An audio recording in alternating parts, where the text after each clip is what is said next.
Welcome to Jamaica Street Sports. We are here at the Trelawny Multipurpose Stadium. This is the mega finals of the Trelawny Major Leagues, Duncan's Complex, Wykeham McNiell Trelawny Major Leagues, and we have Duanvale FC versus Marsh.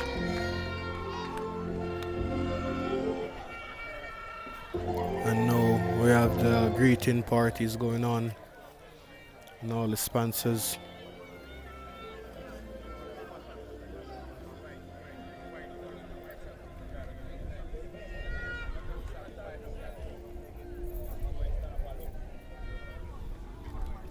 That's the president of the TFA and the general secretary there.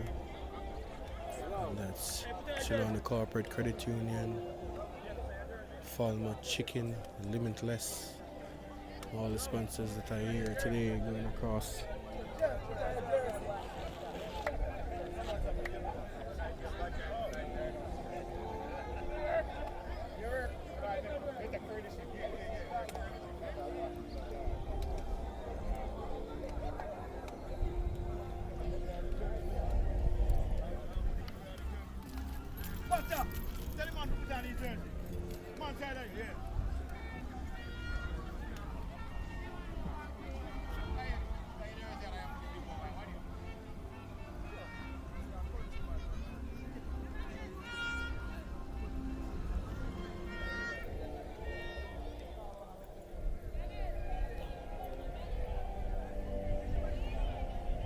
So go our national anthem.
That's Duanvale going across now.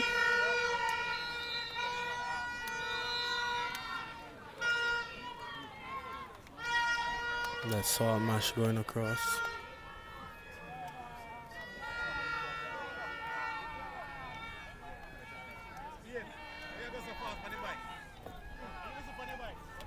Two captains greet in the middle.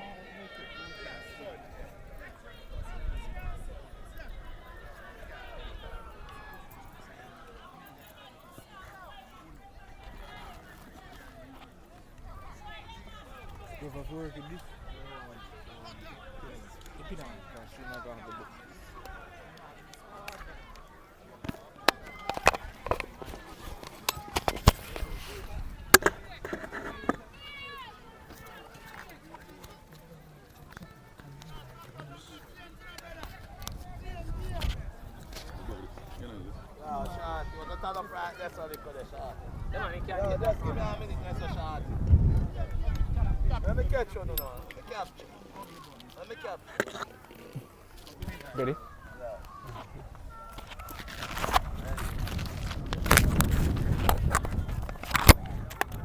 Ready? Okay, so good afternoon and welcome to the Trelawny. Sound coming through good? Yeah, welcome to the Trelawny Multipurpose Stadium here in Trelawny, Jamaica. And this is the Duncan's Complex Wykeham McNiell Trelawny Football Major League Final between Duanvale Football Club and Marsh United. And the starting lineup for Duanvale is Devon Hawthorne in goal. Number 7, Andre Coleman, captain. Number 10, Kenroy Brown. Number 13, Donovan Jones. Number 3, John O. Brown. Number 8, O'Shane Brown. Number 9, Siobhan Barrett. That's Barnett. Number 17, Orlando Gray. Number 14, Garfield Henlon. Number 15, Rodane Hines. And number 11, Ewan Williams. The starting lineup for Saltmarsh United: number 1, Tyrese Facey in goal. Number 23, Ramon Brown, captain. Number 16, Sheldon Reynolds. And so the final has started.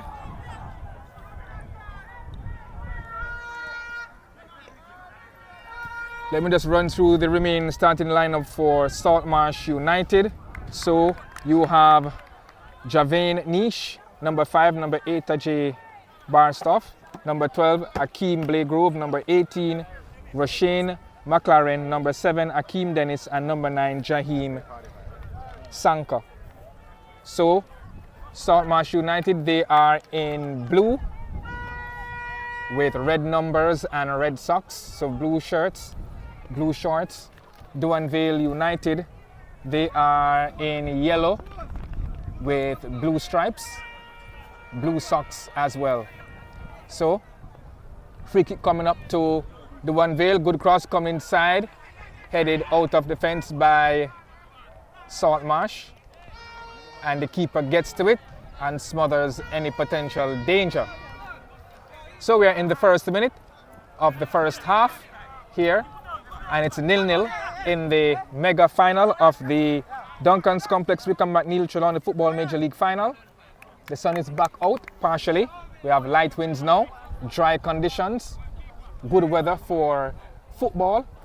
So Duanvale has a throw coming up midway Saltmarsh's half. It's going to be a long throw to be taken by the number 14 Garfield Helen, cleared out for a corner kick coming up to Duanvale.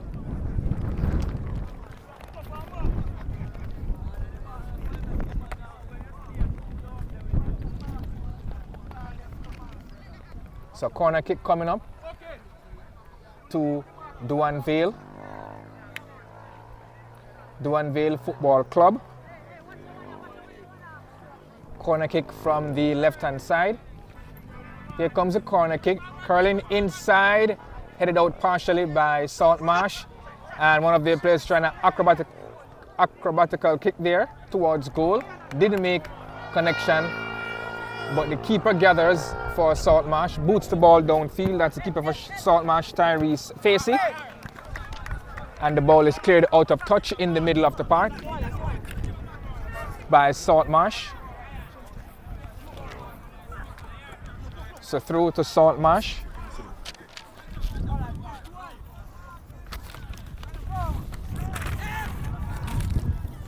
Player goes down, long clearance there by Duanvale. It's with a short Saltmarsh player in the number 5, Javane Niche. Whistle on the play.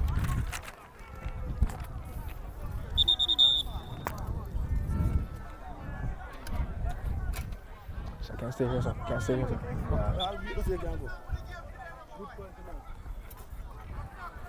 First one, you get them in? No. Then ask about the prize one. Second half. Second half, yeah. Right, so early stage of the first half here at the Trelawny Multipurpose Stadium. Saltmarsh in blue and red in the middle of the park. It's with the number 7, Akeem Dennis. Now the ball is thread upfield on the left hand side. Looking there for the number 12, Akeem Blagrove. Nice defensive work there. Ball goes out of touch. Throw coming up to Duanvale Football Club. It's a foul.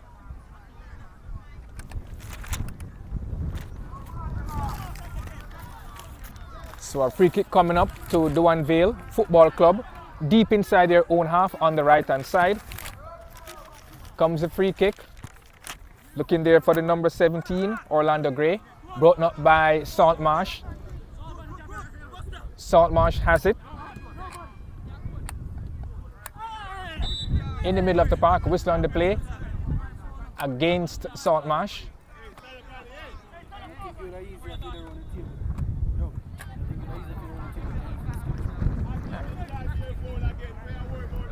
So free kick coming up to Duanvale in the middle of the park.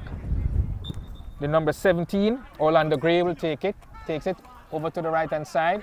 The player controls, but controls outside of play. And a throw coming up to Saltmarsh United. So Ramon Brown, the captain of Saltmarsh. Saltmarsh with the throw, broken up by the Duanvale player there, the number 14, that's Garfield Henlon. He went for a kick there that scoots way wide of goal, and it's a goal kick coming up to Saltmarsh United early in the second half. We have played 10 minutes. 5 minutes in the first half here in the final.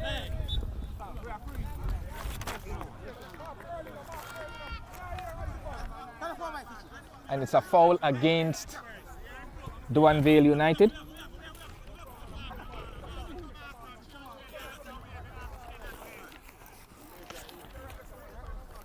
So both teams have set out their stalls to climb the final hurdle in the Duncan's Complex Wykeham McNiell Trelawny Football Major League, and the free kick from Saltmarsh number 15 player, that's Radane Hines, straight to the keeper in goal for Duanvale. That's Devon Hawthorne. Boots the ball downfield into the afternoon skies. Ball is with Saltmarsh. Nice pass threaded through to the Saltmarsh number 18. Centre cross coming inside. Good stop by the keeper. And Duanvale cleans up. But that was a good cross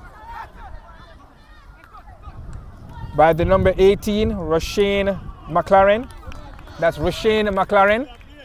The keeper lost it for a moment there, but one of the Duanvale defenders were in the right place at the right time. So it's a foul against Saltmarsh. Duanvale has it on the right hand side, being chased by the number 15, Radane Hines. Nice fighting defensive work there from Kewana Harvey of Saltmarsh in defense, but Duanvale has it on the right hand side. Then Saltmarsh breaks up at the edge of their own 18-yard box, sends the ball into the middle of the park, looking there for his man who couldn't get to it. That's the number 9, Jaheem Sankar of Saltmarsh. And it's a throw midway their own half for Duanvale Football Club. And that's an awkward fall there by the Saltmarsh player there as he was going up for that ball. So Garfield Henlon on the left-hand side for Duanvale. The number 17, Orlando Gray, will be taking a free kick. Free kick against the wind, coming through from the east-northeast. Here comes the free kick, curling inside, headed up by one of the Saltmarsh defenders. Now Saltmarsh looking to come away with the ball. He controls but loses it to Duanvale. That's the number 14 there. That's Henlon on the left-hand side. He sends a cross in, and the ball is put back into touch for a throw coming up to Duanvale midway Saltmarsh's half. So it's going to be a long throw taken by Henlon. Throw is taken long inside the 18-yard box. Cross coming inside. Now Saltmarsh has it. Now they lose it, and a rasping shot there coming through from the number 17, Orlando Gray. Sends the ball way wide of the keeper's left, and the ball goes into touch for a goal kick coming up to Saltmarsh United. So Saltmarsh building from the back on the left-hand side. The ball is pushed out of play inadvertently by their number 23, Ramon Brown, the captain of Saltmarsh, and it's a throw coming up.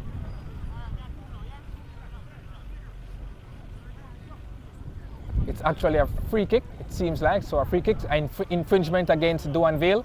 So free kick coming up. It will be taken by one of the Saltmarsh's defenders. Free kick is taken, finds his wrong man in the player there for Duanvale, number 7. That's Andre Coleman.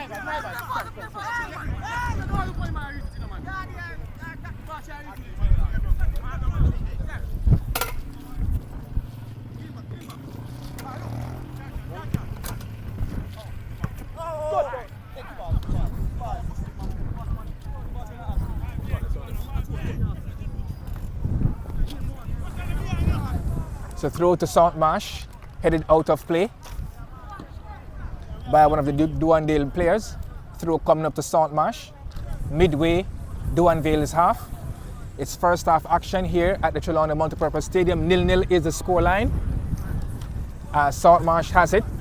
In there, number 5, Jave Niche. Still Niche. Looking to hit that ball upfield. Comes off one of the Duanvale players. And a throw to Saltmarsh taken inside the 18-yard box. And it's shielded by the number 3 player there. That's Jano Brown. And the keeper collects cleanly. That's Devon Hawthorne for Duanvale. And he boots the ball downfield. Now Saltmarsh has it. Cut up by the number 15 of Duanvale, that's Radine Hines.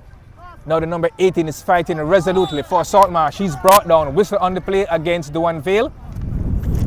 And whistle against Duanvale Football Club as the number 18, Roshane McLaren, was brought down on the right-hand side. So a free kick coming up to Saltmarsh. The number 15, K1 Harvey, is there, but he leaves it to the number 23 and captain Ramon Brown to take this free kick.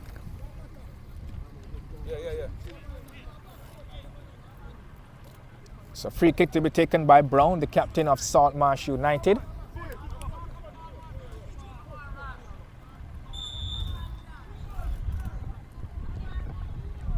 So here comes a free kick, curling slightly away from goal with the wind, and the ball is out of play. Into touch for a goal kick coming up to Duanvale Football Club. Devon Hawthorne, the goalkeeper of Duanvale, will take this goal kick.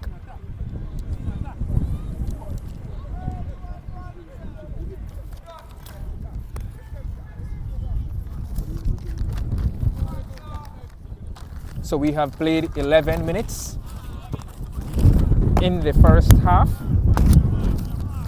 of the Duncan's Complex Wykeham McNiell Trelawny Football Major League Mega Final here at the Trelawny Multipurpose Stadium. And it's with now Saltmarsh. It's with the number 18, Roshane McLaren. The ball is out of play and it's a throw coming up to Duanvale. Throw is taken by Henlon. Controlled nicely by Gray, Orlando Gray. Still Gray has it in the midfield. Now the ball is with Saltmarsh in their own area. Saltmarsh, bad pass to the number 11 for Duanvale, and here comes a shot. Goal! Goal for Duanvale! So Duanvale gets onto the score sheet in the 13th minute of the first half. A bad mix-up in the middle of the park from Saltmarsh United, giving the ball away, and the number 11, Wayne Williams, gets on the score sheet for Duanvale. The keeper dived to his left, could not keep it out, and it's a goal. I will try to get this goal scorer, but I think it's Williams, Wayne Williams of Duanvale, scoring in the 13th minute.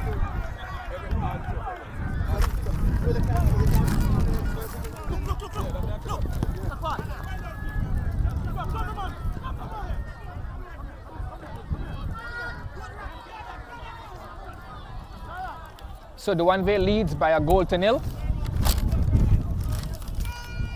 Now Saltmarsh loses possession in the middle of the park. Now it's with the number 15 who loses the handle for Duanvale, but regains possession. And it's with Duanvale looking to push for a second goal, but the defense is there for Saltmarsh. The ball is in the middle of the park with Duanvale, the number 7, Andre Coleman, the captain. Ball goes out of play, throw coming up to Saltmarsh United. Can find out the goal scorer. Is it Williams? Get you number 8.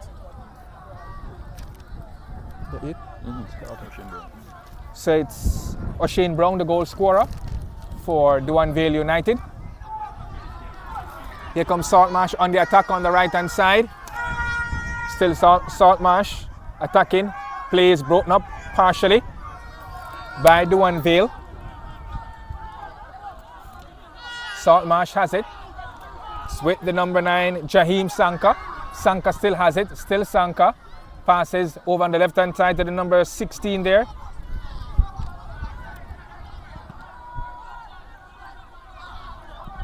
That's Reynolds.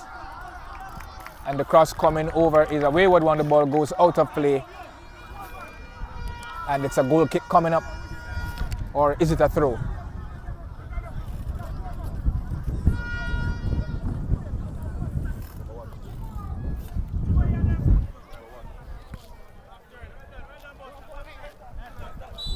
So the number 8 score. Number 8 score.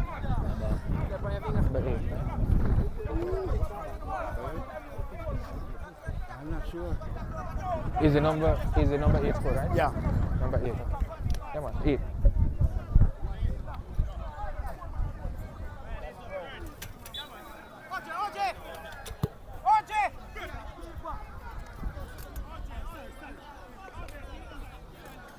Minutes gone in the first half. Duanvale Football Club leads the final here by 1-0. That's the Duncan's Complex Wykeham McNiell Trelawny Football Major League Final. They lead the contest by 1-0. O'Shane Brown, the goal scorer for Duanvale, scoring in the 13th minute.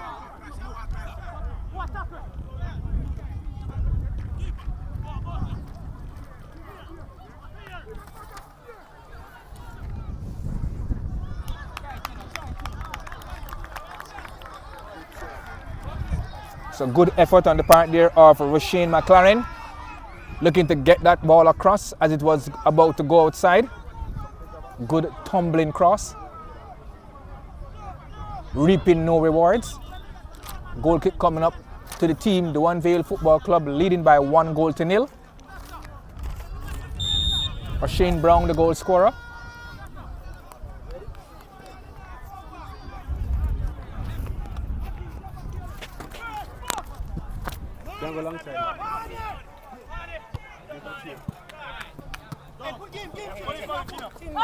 So Rashawn McLaren goes down. Referee allows play to continue. He's still down. That's McLaren of Saltmarsh United. Saltmarsh has it in the number 7, Akeem Dennis, who dances forward. He's brought down, whistle on the play against Duanvale. Free kick coming up to Saltmarsh. So as the number 7, Akeem Dennis, was brought down of Saltmarsh. And it's going to be a free kick coming up to Saltmarsh United. In the meantime, Roshane McLaren, the number 18, is being attended to. And he gets back up slowly. Yeah, gingerly as he gets back up and come off the field. So free kick coming up to Saltmarsh United, the number 23 and captain Ramon Brown standing behind this one. Let's see what he can do. He has to manage the breeze coming through from the east-northeast. Here comes a free kick over the top. Yeah, hit with a lot of power, but not enough maybe technique on it to keep it down. You wanted to have it up and down to trouble the keeper. Because the win is coming across in a diagonal fashion. So it's a goal kick coming up to Duanvale. They lead by 1-0. The goal scorer, O'Shane Brown, scoring in the 13th minute of the first half here. We are now on 18 minutes in the first half. I like the energy from Duanvale, really pushing in this game and trying to make sure they get themselves into a comfortable situation. Duanvale, they top the league format with 31 points. Saltmarsh United second on 29 points. So there's 2 points separating them, but Saltmarsh scored more goals, 34, 8 against. Duanvale scored 32 goals, 7 goals against. Referee blows his whistle against Duanvale, which means a free kick coming up to Saltmarsh United. Yeah, those searching balls over the top from Saltmarsh is really giving Duanvale a little bit of problem. I think with the wind, the ball is going with the wind and sometimes troubling them a little bit. And I like the work from the man they call Jaja Jaim in terms of this work rate. Here comes a free kick by Saltmarsh, headed out by Duanvale defenders as they look to dribble forward on the counter attack. It's with the number 8, O'Shane Brown, the goal scorer. Still O'Shane Brown dribbling forward at the edge of the 18-yard box. He was leaving it there for the number 15 to come in and take a shot. That's Radane Hines, but Hines was all the time being pounded and pressured by one of the Saltmarsh United defenders, and in the process the ball has gone out of touch for a corner kick coming up to Duanvale. Yeah, good work there from the captain of Duanvale, of Saltmarsh. Sorry. The man of the match last week. His work rate is excellent, and he's back at it this week. Corner kick coming inside for Duanvale, headed towards goal, blocked in time by one of the Saltmarsh United defenders, and a whistle on the play against Duanvale. Yeah, signaling from the referee that the ball came off a hand there. Fortunate for Saltmarsh, because Duanvale look a very, very intimidated inside there, because they looked like they would get their head onto that and get it into the goal. That didn't happen. It's a second corner kick that the Saltmarsh United players are not able to handle, because before they scored the first goal, the Duanvale players were able to get on top of the ball and head towards goal freely. They are not being pressured, so Saltmarsh having some problems with those aerial balls coming through, with dead ball situations where the corner kick coming through on the free kicks. Yeah. I'm not sure how tall the Saltmarsh United defenders are versus the Duanvale's forwards or strikers who are up front for them. Yeah, and sometimes it's not just only about the height, it's about the effort that you put into these things, because we've seen some players that are not the tallest, but the effort that they really go and leap for that. So let's see. I like the intensity shown from Duanvale so far, and Saltmarsh looking to match that. Jaim always running up front, always putting pressure on the defenders. So you might not score a lot, but yeah, a lot of effort. So Saltmarsh defeated Jacksontown 4-0 in the semi-finals to get to the final, and Duanvale Football Club, they defeated Harmony 4-2 to reach the finals. Here we are in the 22nd minute of the first half here at the Trelawny Multipurpose Stadium, and it's 1-0 in favor of Duanvale Football Club. Saltmarsh has it at the edge of their own 18-yard box. Kicked up field in the middle of the park to the number 7 from Duanvale. That's Andre Coleman. Now it's with the number 10, Kenroy Brown. His kick is shielded into touch. Throw coming up to Duanvale on the right hand side. Headed forward by one of the Saltmarsh defenders. Now one of the Saltmarsh defenders has been pushed from behind. Yeah, a bit aggressive here from the Duanvale player in bonding over the captain of Saltmarsh. Yeah, sometimes that intensity that I'm talking about can get a little bit too physical. Oh, and here we have the referee signaling. There's a water break for both teams. Okay, so a water break. We are halfway through the first half, 23 minutes on the clock, and it's a drink break. It's not extremely warm here at the Trelawny Multipurpose. The breeze is helping to keep things rather cool, but the sun is still slightly out behind us to our west. So, but with a lot of energy being exerted, the time is dry. Yes, the breeze is coming across. It's still warm for the players who are up and down. Yeah, it still is, and it's good for them to have that little bit of breather sometimes too, because we see a lot of energy being exerted in this game with the intensity of Duanvale at the start of the game, and now Saltmarsh looking to match that. Duanvale intensity was rewarded with a goal, so they lead 1-0. But Saltmarsh is pushing hard to try to see if they can get back into this contest. So let's see how things will go as they go into that further into the second half. And I think the Saltmarsh players, they just need to keep the ball a little bit more, have more possession of the ball, settle down, so that their confidence can grow, their confidence can increase, and their belief. Yeah. Because Duanvale, they have taken the lead. I would say it was a mix-up in defense, because one of the Saltmarsh players was looking to pass to one of their players, and he misread the ball, and it went to one of the Duanvale players loosely, came to him loosely, and that's how they scored. So it was a slight mix-up. Yeah, you want to settle in and cool it down and see if they can, as you said, knock the ball around and build your confidence. Because I know sometimes after a mishap like that, you can be down, your shoulders can drop a little bit. They've looked to spring a little bit, and you will see a little more intensity from them. But you want to knock the ball around, build confidence, and also take a little bit of this thing out of Duanvale by doing that, by moving the ball around. And they can build up, because we saw the way they played last week.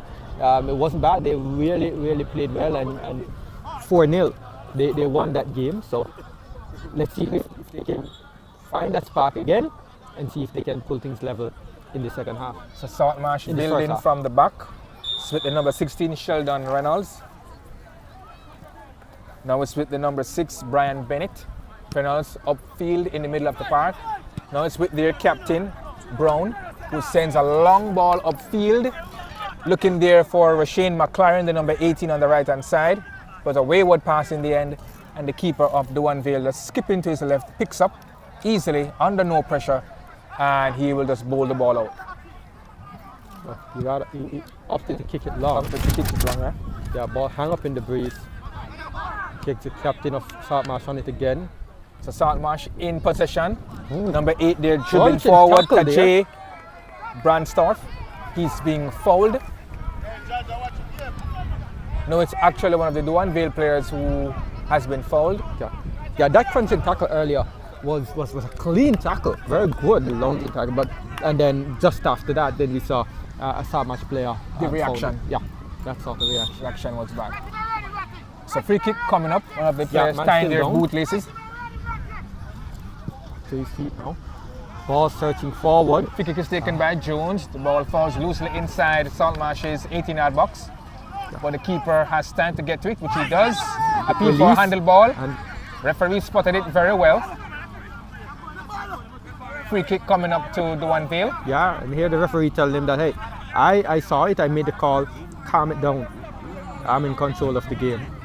I thought that ball bounced a little bit more higher than normal, because the surface here has been very dry. So once it's dry and tougher, they get more bounce. So I think that ball came up more than he anticipated. Yeah, and actually, despite it being a sandy surface a little bit underneath, when it's hard, naturally you'll have that sort of bounce, and I think he didn't anticipate it very well.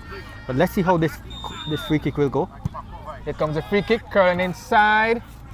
It's with Saltmarsh, who clears upfield. The ball is loose inside the midfield, collected by the Duanvale player, who passes to the number 17 there, Orlando Gray. Gray looking to fight back for that ball. Fouls his man. Whistle against Duanvale. Free kick coming up to Saltmarsh United over on the right-hand channel. And the free kick is taken by the number 15, Kiwana Harvey. And the ball is cleared out of play. And a throw coming up to Saltmarsh midway Duanvale's half.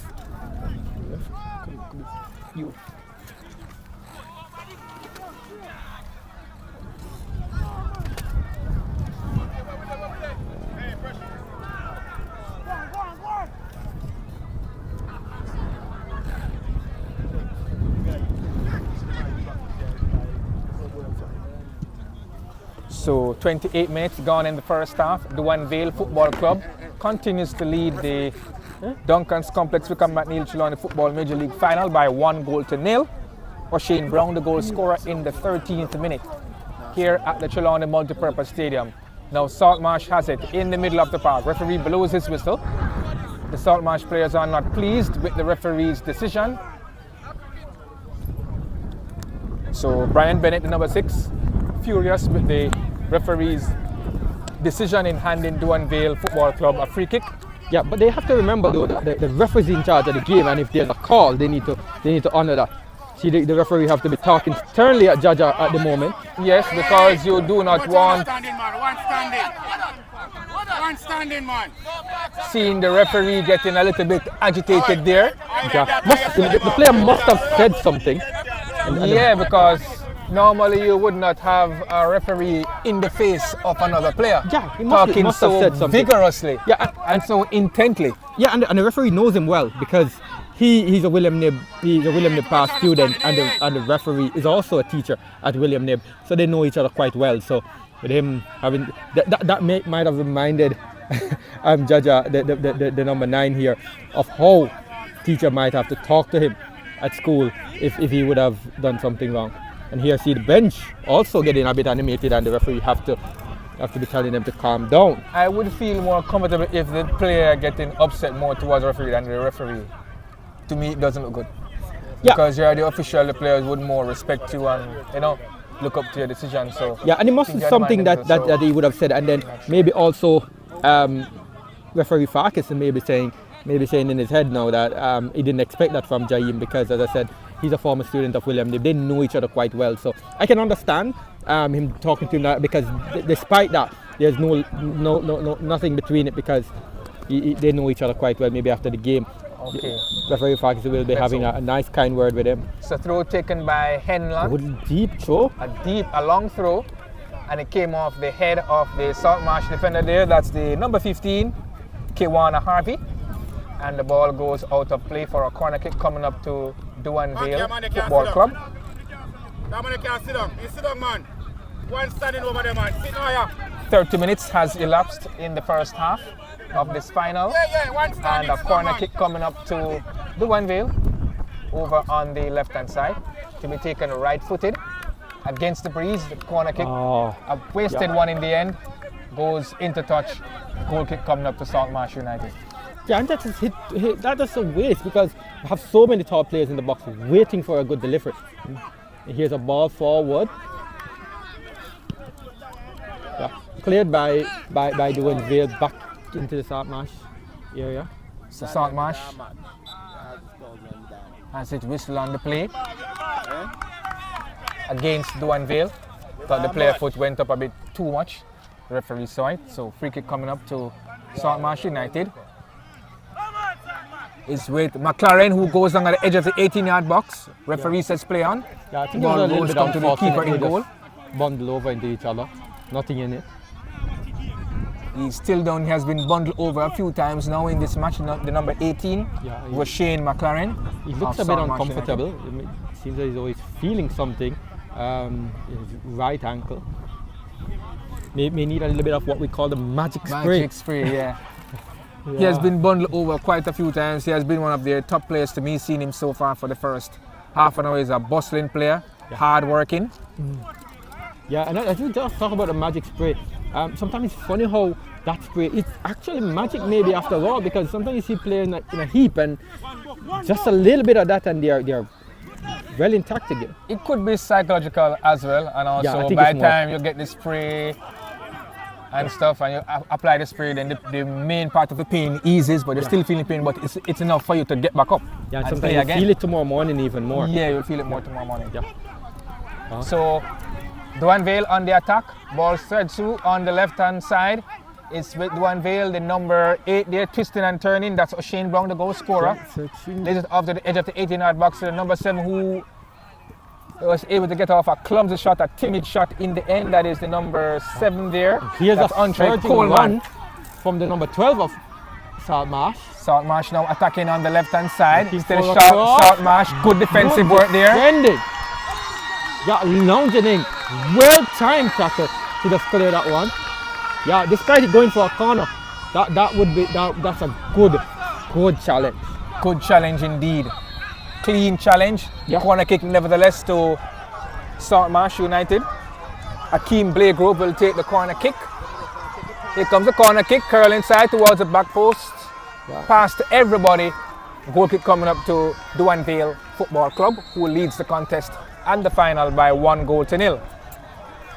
Yeah, and with the breeze blowing across in the more the more eastward direction now, blowing from east to west, they need to be a little bit more aware of that, because that ball would have been similar to what you'd see them just start searching at that back post, but a little bit of wind on it, you see how deep it went.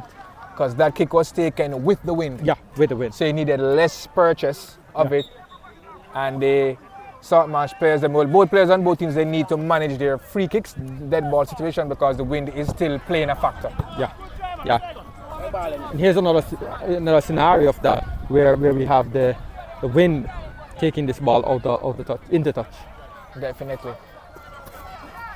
So the throw is taken by the number 5 player for Salt Marsh. That's Javane Niche.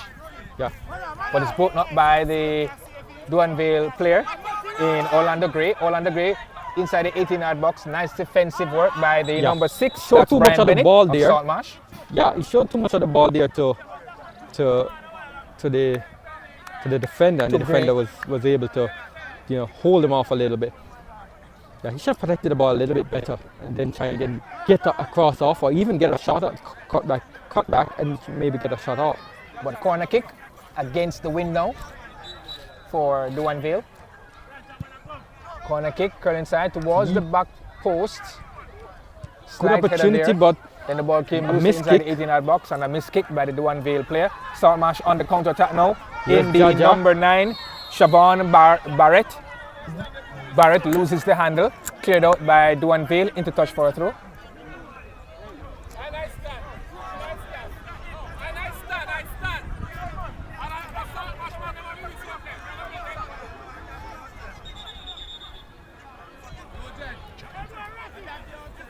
Jaim. oh yeah, So that's Jaim. Jaim Sankar. Jaim Sankar. So That's about that Jaim really mixed up. Sankar.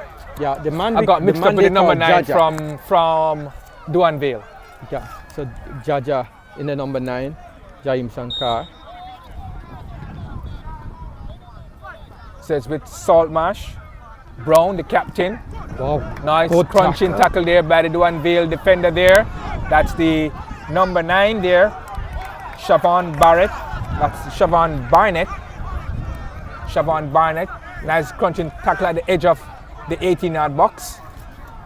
Nullifying any potential danger there from Saltmarsh, who are searching for the equalizer. Here's Saltmarsh looking to make this long throw in the box. Long throw is taken inside the 18-yard box. Chance for a goal! Duanvale still alive, and the keeper comes up with a final save. Yeah, but that Half dive into his right, but that should have been 1-1. Yeah, that should have been, because that fell kindly to the man at the back post there. All he needed to do was tap that one into the box. That And was Brown, the number 23 for Saltmarsh, Yeah. the captain. Yeah, and the keeper was on the other side of the goal. All Right. he needed to do was just get it on target, and he'd be fine. Yeah. Just redirect it, and he just allowed the ball to hit him rather than him hitting the ball. Yeah, it wasn't instinctive enough. Yeah. I thought he was Here looking comes to Duanvale control. once more. Duanvale with a long-range shot by the number 8 player there, O'Shane Brown, the goal scorer, and collected easily by the goalkeeper in goal for Saltmarsh. That's Tyrese Facey. But Saltmarsh, they lose possession, and the throw will be taken by the number 14 Garfield Henlon. Throw is taken, headed out by Brown, the defender for Saltmarsh. Saltmarsh has it, but loses possession. Now Saltmarsh regains possession. Now loses possession through the number 10 there, who sends across over on the right-hand side there, looking for Hines. Hines being pushed in the chest. Play continues. Now it's with Saltmarsh. Saltmarsh looking to come forward with it. Loses the handle so far.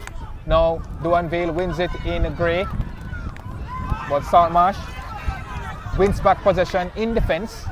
Now they clear forward. Now it's Brown of Saltmarsh loses possession. Then a shot by the number 7 of Duanvale there. Duanvale has it with the number 9, Barnett. Barnett there looking for the number 15, Rodane Hines. Knocked out of play by Saltmarsh United. Throw coming up to Duanvale Football Club over on the left-hand side. Hines, that's Henlon will take it. Finds Gray. Gray loses the handle. The Saltmarsh player evades one of his defenders nicely. Looking to go forward. Good Here comes searching Saltmarsh ball. player who goes down. The Good. number 9, Jaheim Sanka. Similar if he got hit in the mouth area. Referee spotted it. Blows his whistle.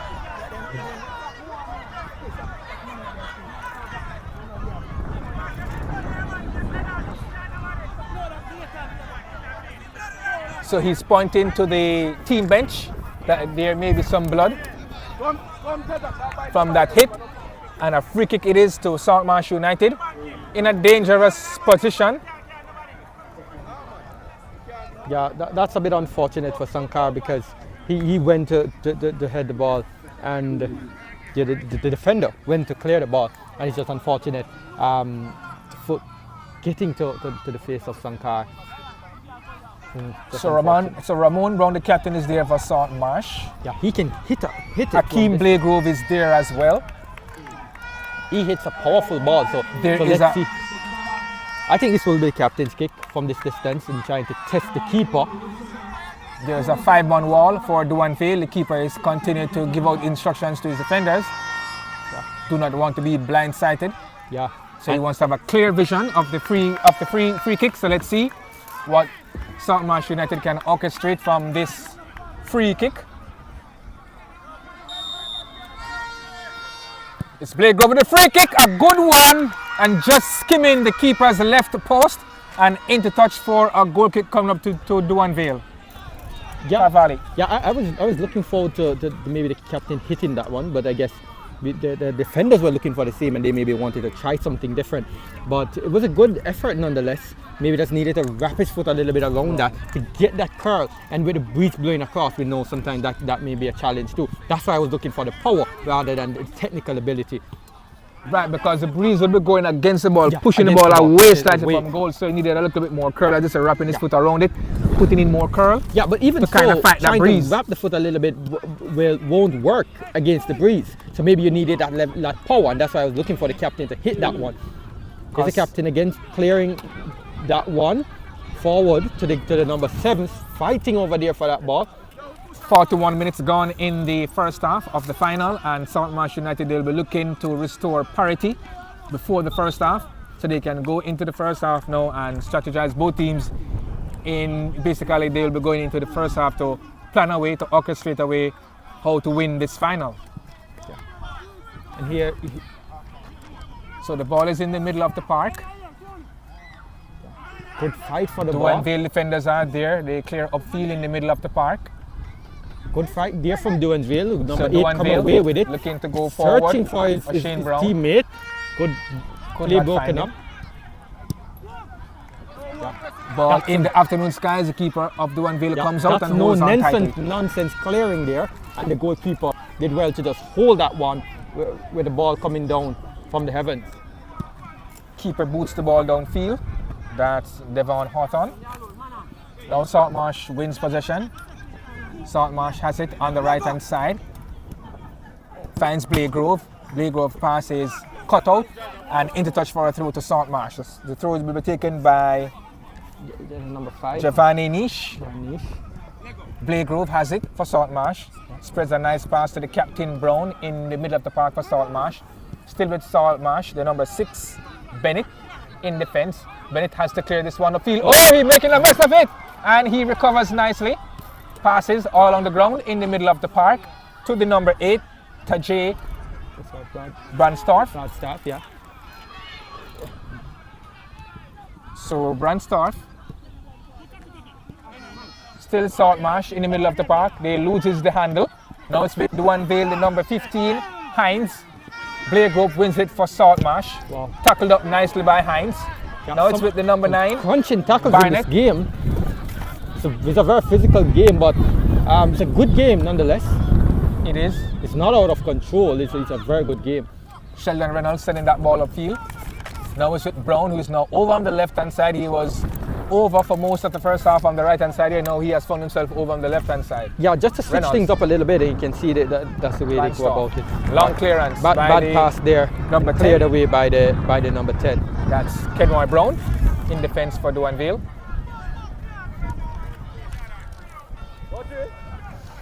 So yeah, it is a physical game, but it's a good game. You would expect that maybe sometimes you think about a physical game, it's getting a little bit out of control. But I think referee Farquharson is a strong man in the middle of the park and keeping things under control. Reynolds to McLaren. Good chance. So McLaren, the keeper who lost it initially, grabbed it on the second attempt as the number 5 there, Nish, was lurking to tap the ball home into the back of the net for Salt Marsh. It was not to be. The keeper who lost it was still alert, and he grabbed it on the second attempt, and he saved the day so far for Duanvale Football Club there. Yeah, Nish is more known for his defending, but getting yourself into that sort of position, you have to take the chance it's from even there.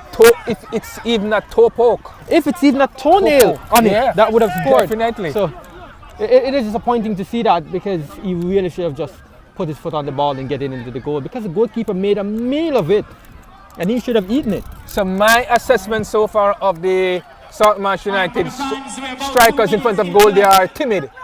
They are timid in front of goal. Yeah, they are. And they are not confident. Yeah, because they've gotten a lot of opportunities but just fail to take the opportunity. Bennett to Brown of Saltmarsh. Brown passes over on the right hand side to Niche. Brown looping pass on the right hand side, cut out by the Duanvale defenders. Now Duanvale has it. 2 minutes of stoppage time for the first half will be played. Blake Grove of Saltmarsh loses possession, and then the number 14 there, Headland, with threaded the ball forward, looking there for one of his players there, that Gray, that was too far forward, and the keeper of Saltmarsh comes out and he passes to his defender. Yeah. That's the number 15 there, Harvey. Harvey was looking to loop that ball upfield, looking there for his player, but cut up by Duanvale. Now Saltmarsh has it. The number 6, Bennett, in the middle of the park, sends a timid ball upfield. And then a long clearance upfield inside the 18-yard box. The goal scorer is still a bit disappointed from not getting the call he thought he deserved earlier. And so McLaren going down there, yeah, for Saltmarsh. Referee spotted it. Free kick coming up in the middle of the park for Saltmarsh. And just maybe a few seconds ago, we had maybe 30 seconds ago, had the referee saying 2 minutes will be of stoppage time will be played. So maybe just about 90 seconds or less left in this first half. 40 seconds left in the first half. Unofficially. Free kick taken by Saltmarsh at the 18-yard box. Blake Grove could be chance. No. Blake Grove, appeal for the ball inside the box. Referee says play on. But that was a dangerous moment there for Duanvale. Blake Grove getting by one defender and was about to pull the trigger, but he was crowded by the defenders. Then while he was dribbling forward, there was an appeal for handball, and the referee says, oh no. Yeah, there are a lot of chances for the Saltmarsh team. They just haven't been through for taking Saltmarsh, attacking through. Bale go with a header. Brown now with another header. A weak one. Chance for a goal from 6 yards. It was very difficult chance for the number 9 there, Jaheim Sanka, to get that one down as the ball was up in the air, but he was instinctive, tried to get a head to it or a foot to it, and it went way over the top. Yeah, maybe it would have been a little bit better in trying to get a head to it, but instinctively, you get a foot to it. But at that height, the ball was always bouncing up, and it would be always difficult to try and control the ball and keep it down. Definitely. So seconds before the first half comes to an end, and the first half comes to an end. And at the end of the first half here, at the Trelawny Multipurpose Stadium here in Trelawny, it's Duanvale FC 1, Saltmarsh United 0. The goal scorer for Duanvale was Shane Brown in the 13th minute of the first half. And we are playing the Duncan's Complex Wykeham McNiell Trelawny Football Major League Final here on Sunday, June 22. Yeah, good encounter, and see the fans here trying to win some prizes and surprises with some prizes in the grandstand. We hear so they're being told to check under their seats. It's a pity some of you, the listeners or viewers, aren't here to get some of these prizes. But we will join you for the second half. We'll join you for the second half as the halftime giveaways take place. But other than the goal that Duanvale scored, I thought it was an even first half. Yeah, it was an even first half. All right, so we'll join you again for the second half. Yep. And at the same time, we also have some halftime giveaways on the field. We want persons to score goals and win some prizes.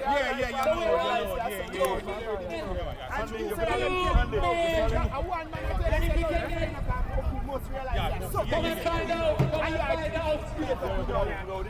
Yeah, so male, female, children, if you want to win something, come and score goals and we'll give away some stuff. But look at this. Look under your seat. Look under your seat. Ticket as well. So if you find a paper, bring a ticket. And we will give you a good prize. We have first prize, second prize, third prize, fifth prize. Yep, lots to give away. If you find it, come forward with your ticket on the paper. Yeah? In the meantime, if you want some rum, some party, some goodies, come on the field, participate, kick some ball in the goal, and get some prizes. Come on, man, yeah, Duncan. So we see it on. Come on, good looking for those papers. They are there. Find the papers and come forward. In the grandstand, yeah, the queen size mattress is in the grandstand. One fan is in the grandstand, one is in the bleachers. Find it and come forward.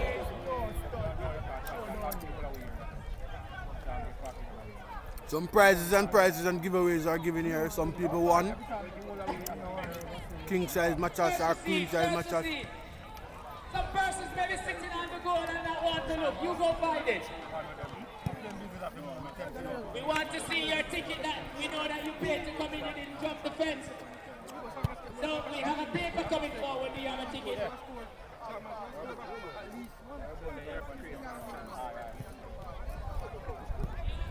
Yeah, this is the winner number 5, and he's getting a gift basket. But, yeah, that's it.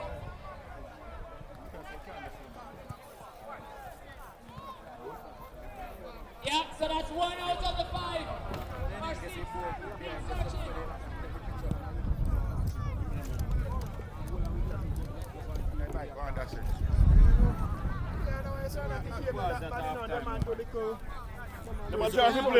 Give you for your chance to say a few words, you know.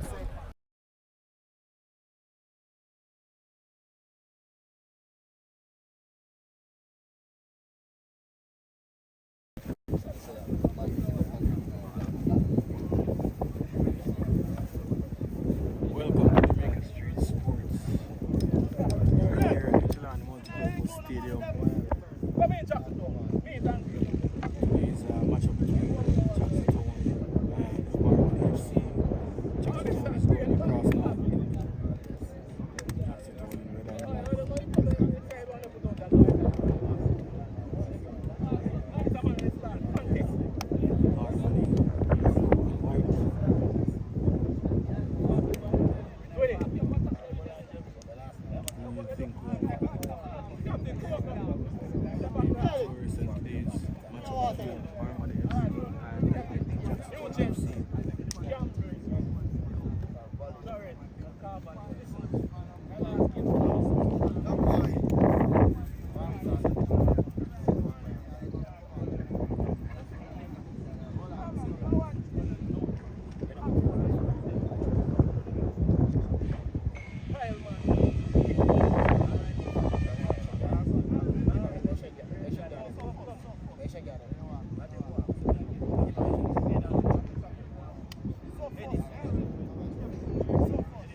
Jackson Town in red and black.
5 minutes into the game so far.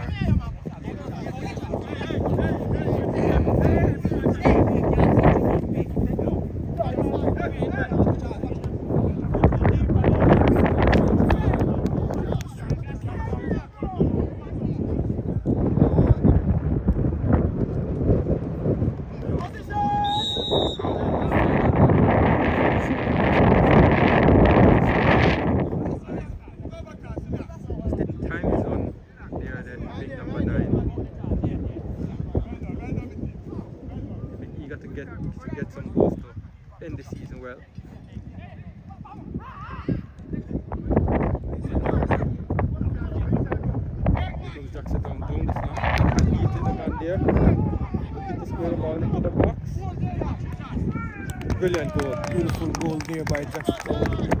That's J-Lad. That one away for Jackson. Jackson going down the right flank. Harmony defense was in 6 and 7. They missed out and maybe good opportunity to clear the ball and just an easy tap in the end. Forward there. Very comfortable as well. Yeah, taking this early lead, Jackson want to end their season well. Didn't have a favourable game last week in the semi-final, beating about 4-0, but they want to come out here and make amends for that in terms of getting something that they can end their season with.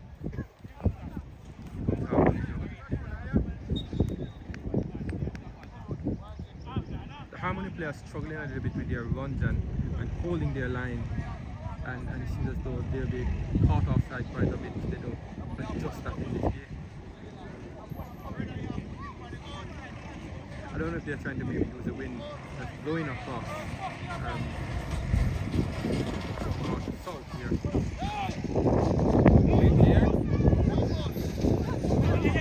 Getting that one clear, but fought for that one, but in the end, the Harmony player.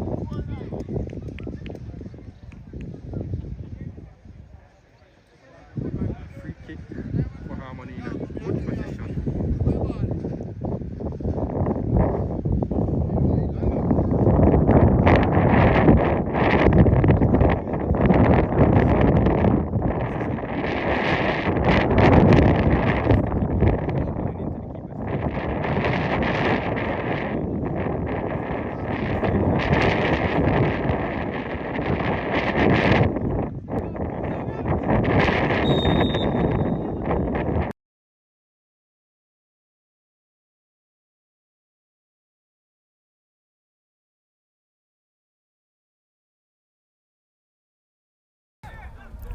So we are about to go into the second half of this matchup between Duanvale FC and Marsh FC.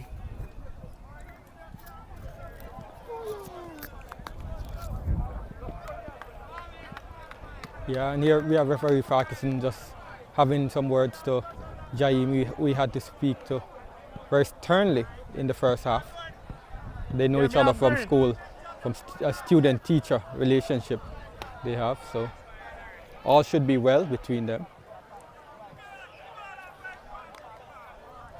As we look to kick-start the second half.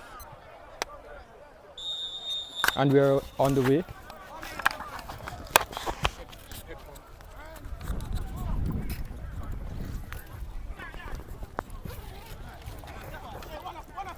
Yeah, here, South Marsh knocking out the ball around as they look to get forward.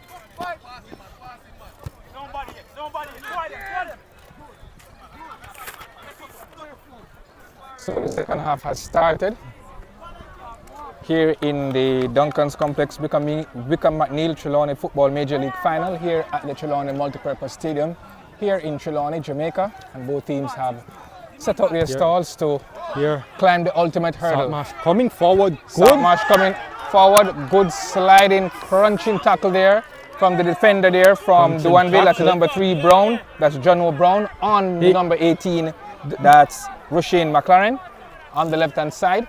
Yeah, that the defender is lucky that he got the ball because he went in with both feet from my standpoint here. If he was just a little bit later or too early, he maybe would have gone for an early bath. Definitely. So, goal kick taken by Duanvale. Now McLaren has it. Been bundled off the ball again. Whistle on the play against Duanvale. And a free kick coming up to Saltmarsh United. The number 7 there for Duanvale, Andre Coleman infringing, the captain.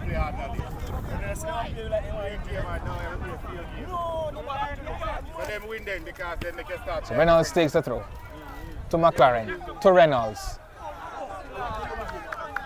And then McLaren didn't read that a little play. bit of triangular play there, but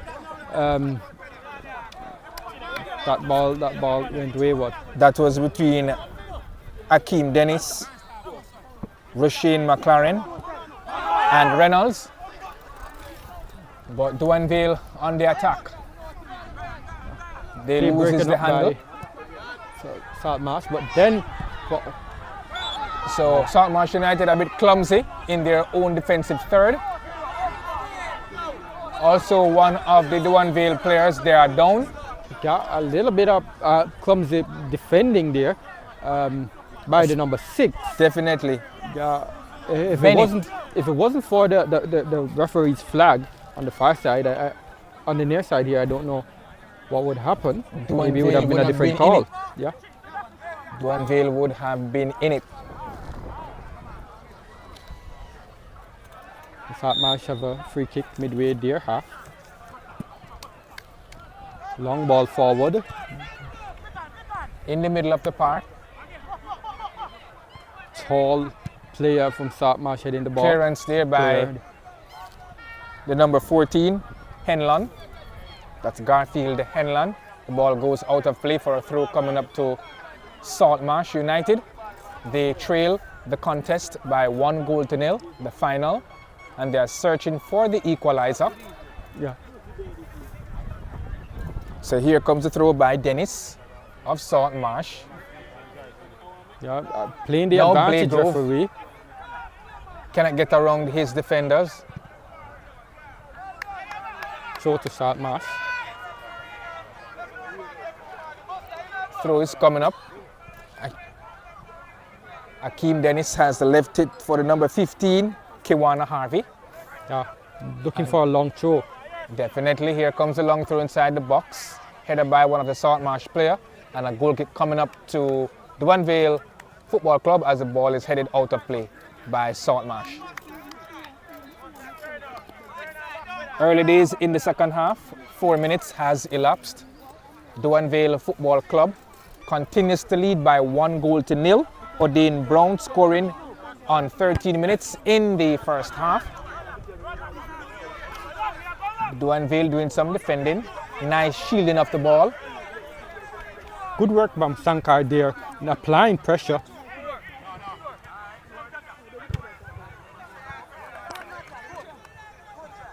And I've always said that he might not be the most prolific striker in goal scoring, but what he gives you off the ball, the run and the effort, it is so beneficial for any team that he's playing for.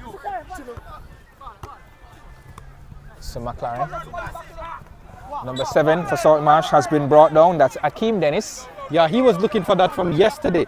You can see, I think he was selling that one and the referee bought it.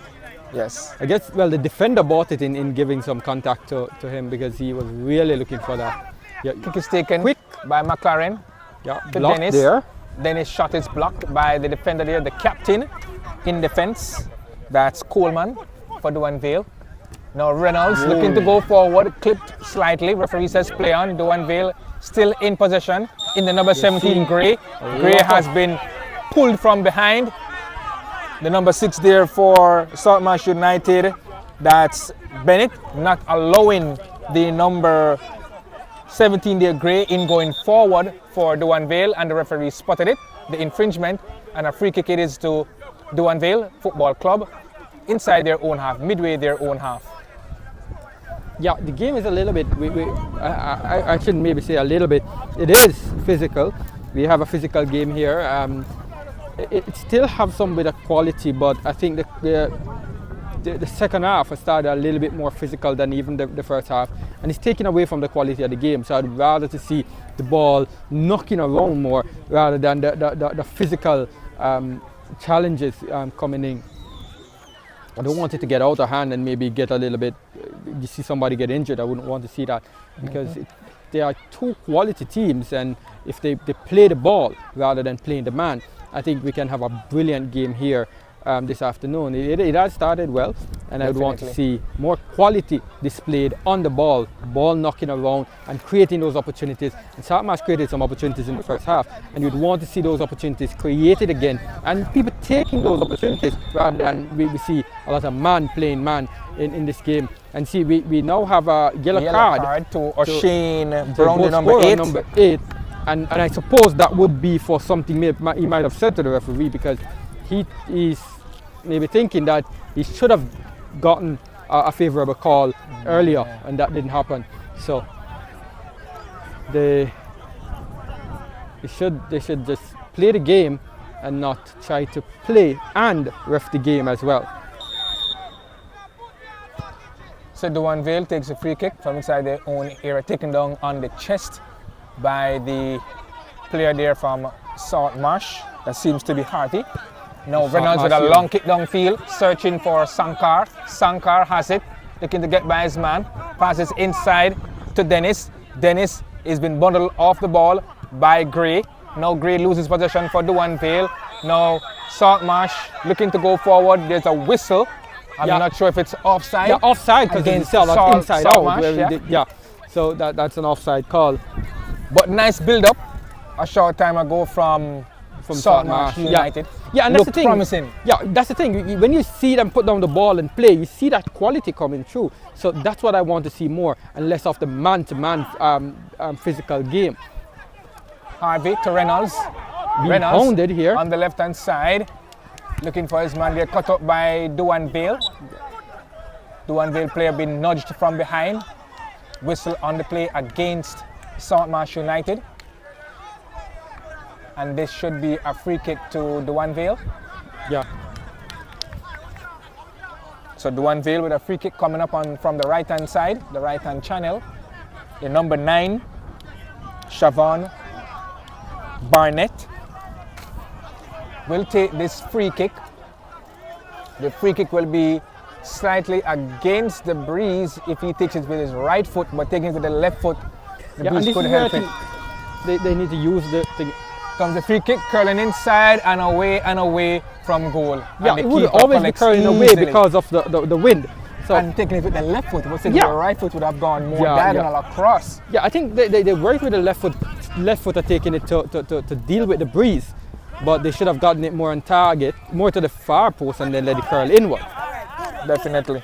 So Williams, there with it, looking to go forward for Duanvale. Yeah, and good work from this number 16 from Saltmarsh. You know, he's not a big player in stature, but big in heart, and I like the effort from him. Throw taken by Brown of Duanvale to Gray. Gray being pressured by 2 Saltmarsh defenders. Still now Saltmarsh wins possession, and it's with Blake Grove. Blake Grove sends the ball all on the ground forward to Sankar, and the keeper anticipated very well, coming off his line early, and he was able to collect rather easily in the end. Yeah, good work from the goalkeeper coming off his line. Comes a counter attack by Duanvale, and a nice header there. Yeah, from good the player try. climbing all the time. That looks to be Williams. Yeah, I was looking if he had a ladder there, because with the ball bouncing up and the way he got up to try and head that ball over the keeper was a good effort, but just off target. Yeah, because the ball was booted by the keeper downfield. No one got to it. And Duanvale, they were on the counter attack. The ball was bouncing around, and the player is relatively short. Yeah, but he still went for it. That's the what number I'm 15 about, there. That's and Hines going for it. That's not looking good. Hines, Saltmarsh in the meantime about to make a change. The number 13, Orlando Ferguson is standing by to go on. Yeah. 9. Yeah, and here we see the striker, Sankar, who has been putting a lot of effort out there, coming off. He did quite well in putting a lot of effort out there, but just didn't get maybe the goal he was looking for. And they've injected a very tall figure in the number 13 to maybe latch on to some of those balls coming over the top in this game. So Jaheem Sankar comes out for Saltmarsh United and Orlando Ferguson comes in. Change being made in the 12th minute of the second half. Yeah, and if you look, you see a little bit of tactical change made by Saltmarsh in pushing their captain a little bit higher up the park, playing maybe the number 10 position, and then having those two tall players now up front maybe will put a little bit a challenge on Duanvale and give them something else to think about. Yeah. So let's see how applying that bit of tactic in this game will change things and how things will work. There's Duanvale with a free kick from inside their own area. Now Bennett has it for Saltmarsh, sends the ball all along the ground to McLaren. McLaren looking for a defense putting past there to the substitute. That's Ferguson, cut out by Duanvale. Now it's with Saltmarsh. Whistle on the play. Saltmarsh player doesn't like it. That's the number 23, Yeah, Brown. the captain, he's really a solid player in the middle of the park in the way he plays and how he tries to break everything up. And also when he gets on the ball quite well, then he tries to slide the ball through. So good job. Good job from him out there, but he needs maybe more than just the effort because they want to get back into Kenwa this Brown, game. free kick towards the back post and a diving header Good by attempt. the player coming in from the left-hand side. That's the number 15, Hines. Yeah, That's Radane Hines again with a climbing header. Yeah, climbing header, but I think he did not get up high enough to try and maybe get over the ball to head it down, because he approached the ball quite well, but then approached the ball and it hit him a little bit too high and got over the goal. If he had gotten higher, then More exuberance than being effective. more exuberance. Than being effective than an effective header. But he tried, he's short in stature. Yeah, Diminutive. yeah. But he was just, I thought he went forward, went for the header, because that can sometimes cause the keeper to panic. Yeah, he went with all the effort in the world, but just a little bit more clinical, getting over the ball and heading it down. Strong header could have put his team 2 up, and maybe that would have been curtains for Saltmarsh based on how the game is going. Garfield Henland's throw has been called back by the referee. Yeah. He has put in a good shift so far in this match for Duanvale Football Club.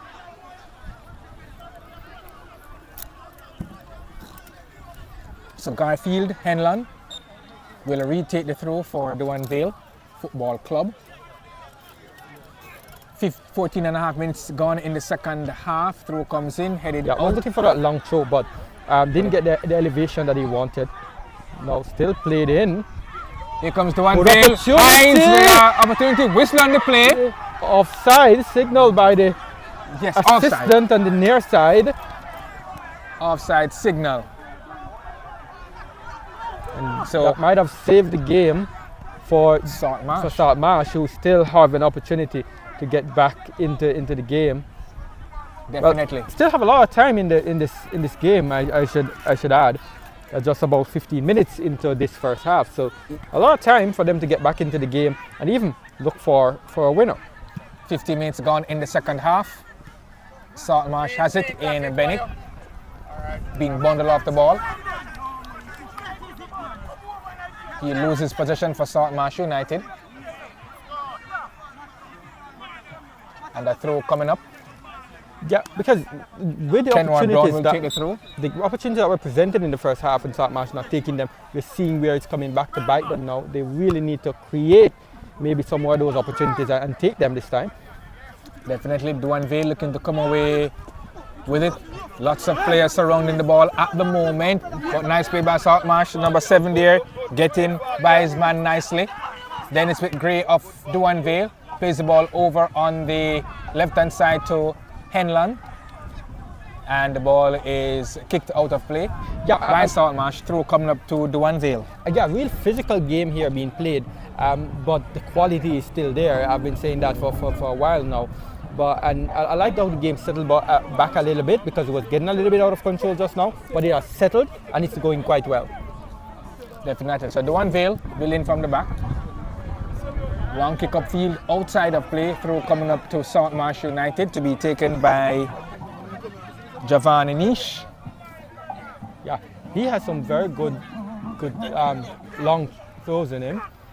Akeem Blagrove, still Blagrove gets by one player, sends the aerial pass, looking there for McLaren, who cannot get to it. He needs the speed of Asafa Powell to get to that one.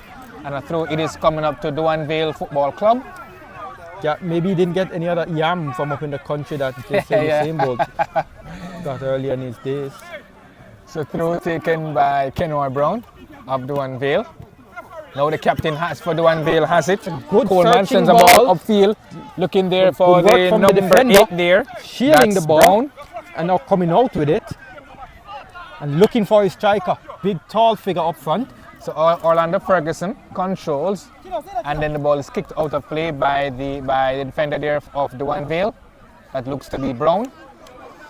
And it's a throw coming up to Saltmarsh United. Takes a throw quickly. Here's the tall man fizzing that one across the box, but no one in the box to get onto it to pull them back level. Yeah, and just having those two tall players up front is creating something different for Saltmarsh. We're seeing that here, and I think if they continue the way they're going, they should reap some benefit from it. Kiwana Harvey with the throw. Cleared out by Duanvale. Now they look to go forward. Hines loses the handle. Now Saltmarsh has it. They appeal for offside. The ball is still in play. Another appeal goes up. It's a corner kick for Saltmarsh. Corner kick on the right-hand channel. Yeah, with the and breeze. These corners should be interesting. With as I said, those two tall players for Saltmarsh up front. They are towering in comparison to some That's of these. Akeem Dennis and Orlando Ferguson. Yeah. So let's see how they'll do. Blake They're Grove. going over for a short one. I wouldn't take a shot. Blake Yeah. Grove takes a Good kick up coming shot. inside. Good corner kick. Goal! Goal for Saltmarsh United. Scoring in the 19th minute of the second half. Trying to pick up who the goal scorer is for Saltmarsh United. But Saltmarsh United have equalized. Yeah, and as I said earlier, those tall players really pose a challenge for the defenders. You see, they were a little bit at 6s and 7s, looking because the ball went over the head of the tall player, and then it just fell kindly for the other player. I'm still not sure as yet who that player was. Could be Akeem Dennis. We will find out the goal scorer.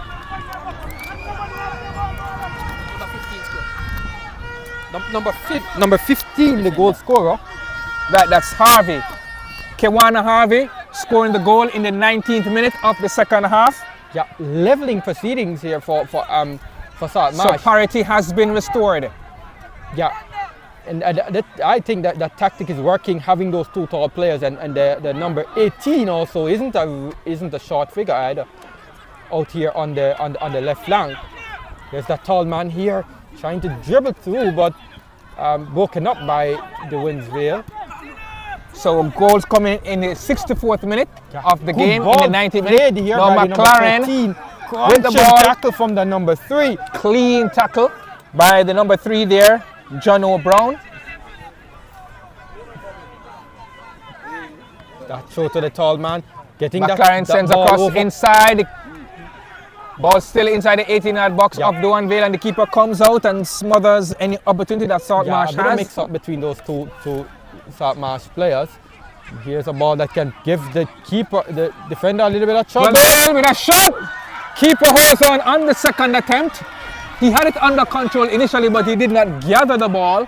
But none of the strikers from Duanvale were rushing down onto him, and that gave him enough time to gather the ball on the second attempt. Yeah, and I like the bit of the movement from the number 8, the goal scorer for Duanvale. He's a really good player here. Number 8?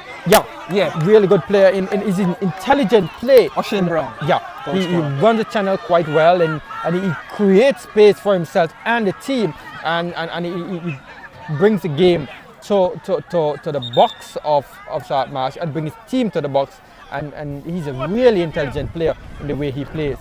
And here we have a change coming up. Yes, change coming up for number 5, Duanvale. Looking to get Football into the club. game, and coming out would be number 14 for Duanvale. So number 14 Coming Henlon. out is Garfield Henlon, and going in is Onandi Rowe, number 5. Onandi Rowe. Onandi Rowe, not Low, but I- Rowe. I think I know who his father's favorite footballer was for Jamaica. Yeah. Onandi Lowe. Yeah, so it's 1-1 here at the Trelawny Multipurpose Stadium in the Duncan's Complex Wykeham McNiell Trelawny Football Major League Final between Duanvale Football Club and the Salt Marsh United here at the Trelawny Multipurpose Stadium in Trelawny. 1-1. Yeah, and I wonder if Anandi Kiwana Rowe, Harvey, the goal scorer for Salt Marsh United, and O'Shane Brown putting Duanvale United, that's Duanvale Football Club, in front in minute 13 in the first half.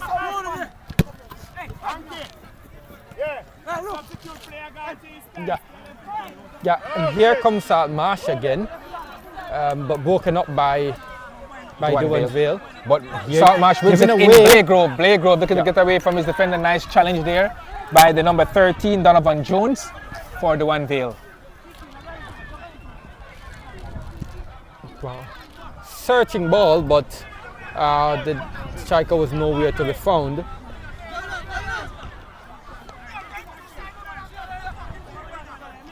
So Bennett Hung this one up, headed sends a ball in the middle of the park. Okay. Duanvale breaks up in Gray. Gray going forward for Duanvale. Gray with a shot. High looping shot. Wide of goal. The crowd is not pleased with that. Oh, not It's a pleased goal with kick that. coming up. And here's a signal for water break. Water break. By 23 minutes referee gone in the Farkas. second half. Yeah, not a bad start to the second half. 6 to 8 minutes in the match. Yeah, good play from South Marsh in getting back into this game, because we know how talented they are, how good they can be, and they just looked a little bit lacking, because despite creating a lot of those opportunities, they weren't taking them. But having those two tall figures up front, I think is giving Duanvale something else to think about, and I like the way the game is going. Both teams now will have to fight for it in the second half. In the second half of the second half. Yeah. So let's see how they will take things. The last going forward. 23, last 22 to 24 minutes is going to be crucial. Both teams are closely matched, Yeah, closely and matched. it could head to penalties. Because you said after 90 minutes, if it's still locked, Yeah, you'll go straight to Then go penalties. straight to We don't have lights here at the Trelawny penalties. Multipurpose Stadium. yeah. I would hope that maybe they would have taken out those lights at Sabina Park the other day and maybe brought it here, but that wasn't to be. So we don't But have we lights still here. have enough time because the sun doesn't set Yeah. until about 6:45. Yeah, and and- it's It's about after 5 now. just 16 minutes After past 5. right? So And the sun is still in the sky and looking 6:16, the good. sun will be still out. So a light would not be a problem, even to go half an hour more. But Yeah. you said straight penalty kicks. Yeah, straight penalty. But it's looking good. And Do you agree with that though? Straight penalties? Yeah. They should have extra time, you think? well, no, I would rather go straight penalty, because one of the things that we have to look at is the length of the competition, how fit these players are. So it might just take away from the quality in going for half an 30 hour more more, minutes half an more, hour more. So yeah, Okay. I would rather go straight penalty, and that intensity from straight penalty. Yeah. I like to see. I personally would like to see it here, but let's see what these teams have in store, because they might deny us that opportunity. And speaking of final, tonight is the final game in the NBA, Game 7. Oh, Indiana yeah. Pacers and the Oklahoma City Thunder. that's Going an at it. interesting encounter. That's going to be riveting. I see OKC taking it, but That could go into overtime. yeah, it's a really interesting matchup. Yeah. Yeah, Game 7 in the final. Yeah, Remind me of Golden State and Cleveland Cavaliers a few Some years ago. Yeah. When Yeah. James won it basically on the buzzer. Yeah, that was a good final, and this one is shaping up to be just as much. Yes. Yeah, and while these teams take some time to get started, just wanted to, I guess we revisit that. Goal kick taken by Yeah, ball out. Saltmarsh, but the ball goes out of play. Shane McLaren will not take it. He was about to, but leaves it for Reynolds. Sheldon Reynolds takes a throw, a short one to McLaren. McLaren with a defender behind him. McLaren, still McLaren, goes wide. Beats his player, centre cross coming inside, headed out. Ball is up into the afternoon skies. Brown looking to get to it of Saltmarsh. The referee spotted something, he blows the whistle against Saltmarsh United and has given Duanvale Football Club a free kick.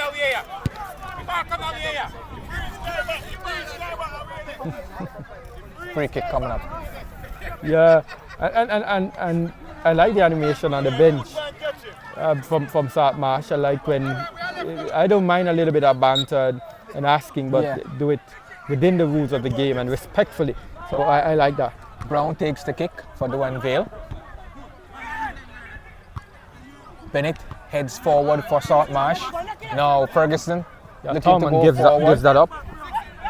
Yeah, he was looking to pump those legs, you know, looking like Bolt in his prime, but just wasn't getting the turnover. Reynolds will take the throw for Saltmarsh. Inside the 18-yard box to Ferguson, looking to get the header to it.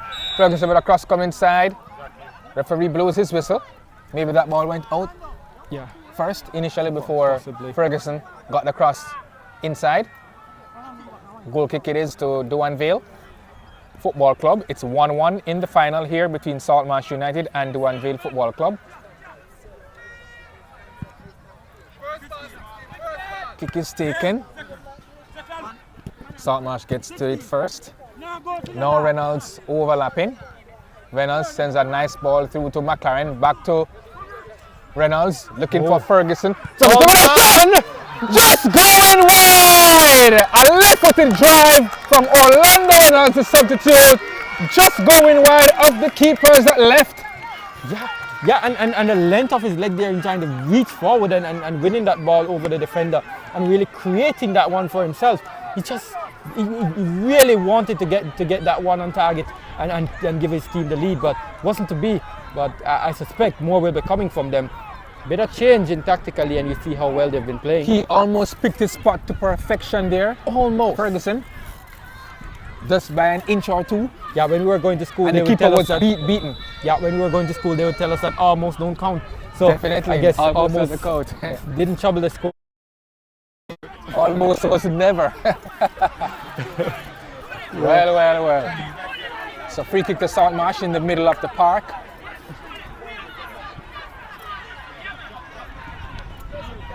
Barnstaff takes it to Reynolds. Reynolds with a kick upfield, headed forward by the number 10, Brown of Duanvale. Now Akeem Blagrove for Saltmarsh. To Brown, the captain of Saltmarsh. Brown spreads the ball wide to the left to Reynolds. Reynolds passes forward to Ferguson, broken up by Duanvale in Brown. And a player goes down agonizingly from Duanvale, tackled up, and a yellow card comes out for Brown. That's the number 23 shell, that's Ramon Brown. Yellow card for him.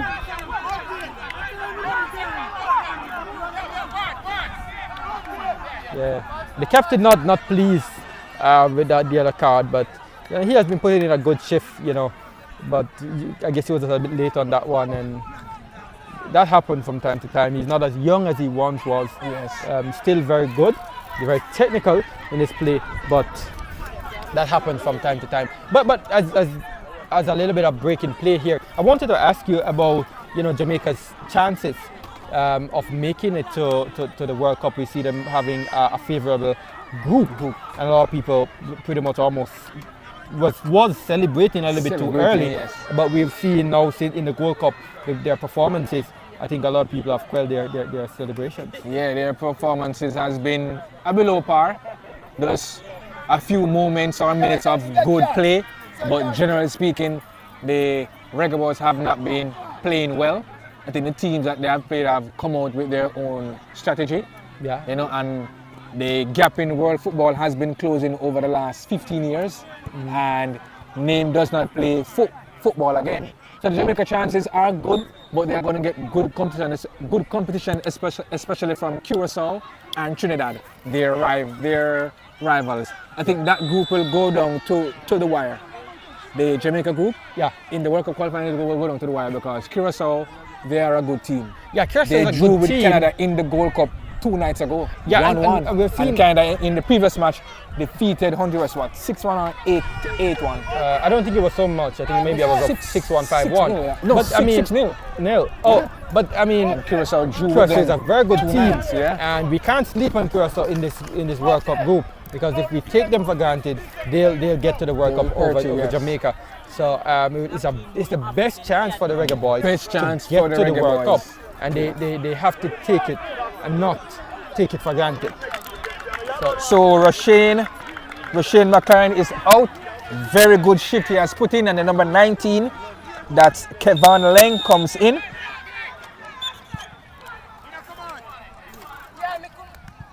So Leng is on for Saltmarsh United, and Rashane McLaren comes out. 72 minutes gone in the match, 32 minutes in the second half. Yeah, and a bit of mix up there, and the play is called back. But both teams have less than 15 minutes to get the win. Goal kick is taken, and Ferguson controls, turns by his man, clearance upfield by Wayne Williams. Yeah, a tall figure in Ferguson at times can look a bit clumsy on the ball, but he's such a live wire. Even at times he's clumsy and on the play, because he's trying to do too much with the ball rather than sometimes laying it off and then maybe making a forward run or something. Because with his height, he already have an advantage. So we have a substitution here with number 11 for Duanvale coming out, and then number 12 coming in. Ball down the flank here, and number 13 here, Ferguson again. So Javin Marrett comes in for Duanvale, and coming out is Wayne Williams, the number 11 for Duanvale. And here's Saltmarsh. So throw coming up to Duanvale in the own area. Throw is taken, headed by Reynolds of Saltmarsh. To Dennis, who goes down. Whistles on the play. Free kick for Saltmarsh in the middle of the park. Free kick taken quickly by Bennett. And a pass forward there, looking for the strikers up front for Saltmarsh. Yeah, he should have looked for the winger on the left side more, so he was clear open. Right here from Niche. Foul.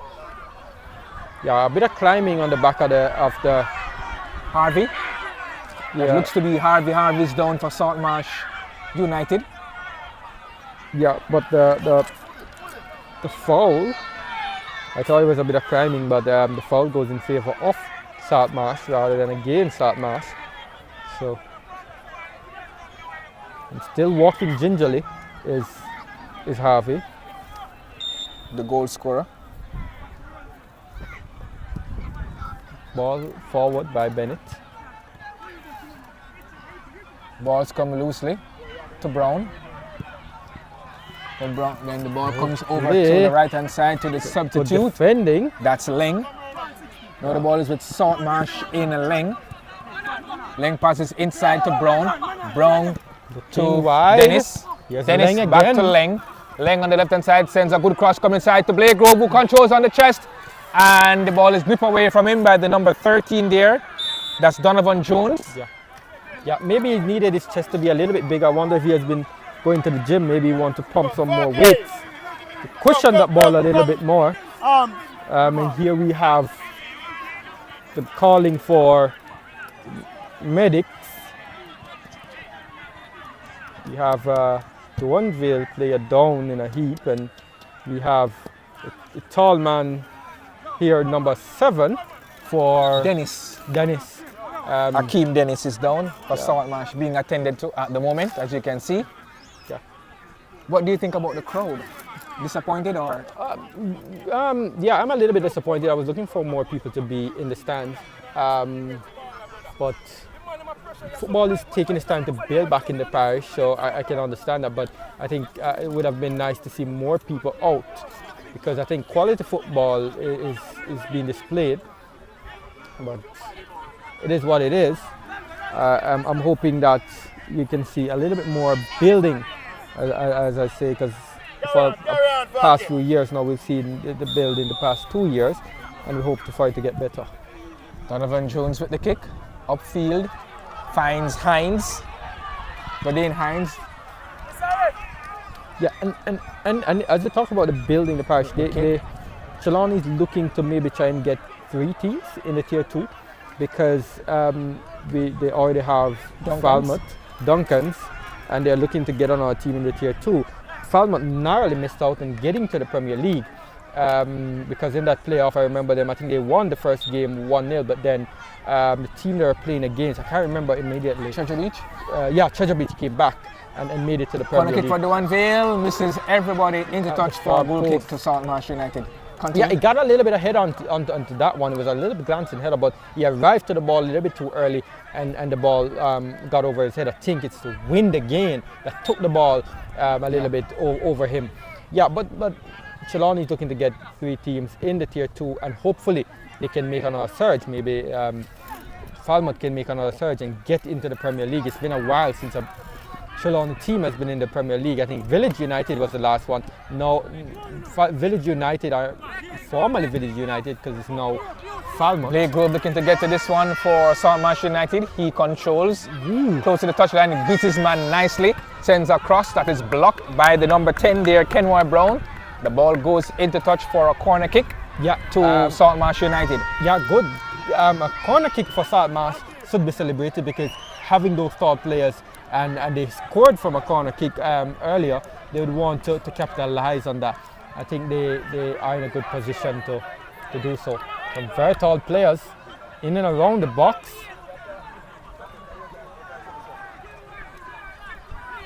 And we see Nish there trying to create a lot of space for himself at the near post. The corner kick curled inside towards the back post. No one got to it. Players. Now Duanvale comes away with it, looking to spread the ball upfield now. Now it's back with Marsh United in Ferguson. His cross is blocked at the edge of the 18-yard box. Ferguson looking to win it back for Marsh. Marsh regains possession in lane, who beats his man nicely. Looking to get by another with a 180-degree turn. Now Duanvale comes away with it in Gray. Gray loses the handle now, back to Bennett from Marsh. The ball is still in play. Now it's with the captain, Coleman. Coleman spreads it forward to his player. Now the ball is in the middle of the park, comes loosely to Reynolds of Marsh. Now it's with the number 8 of Marsh. That's and I think Dennis, I think his name is, has been trying to keep himself out there, because he knows that the height advantage may help his team. But I think he's feeling something. It's the second time now he has gone down, and we have you see the medics going across to check on him. That's Akeem. Dennis, yeah. I think they're reluctant to make the change, because they realize that the advantage that they have, the game changed for Marsh when they had those 2 tall guys up front, and also the number 12 even on the right, on the left hand side, on the left flank, is not a very short player either. But in comparison to Dennis and the number 13. They are very tall players, so I think they want to try and keep him out there so that they can have that height advantage. But it looks like, I see him walking around, seems like that's it for him this evening. So 2 players from Marsh warming up. Yeah, so they might be looking to inject one of those players. But play continues. Marsh are down to 10 players momentarily. Yeah, and they have to be careful being down to 10 players. With 5 minutes left in the second half, 5 minutes in the match. Don't want to concede now. No. So they have to play very tactical. Marsh now. Reynolds has it. Looking for Blagrove, finds him. Blagrove on the left side, controls again.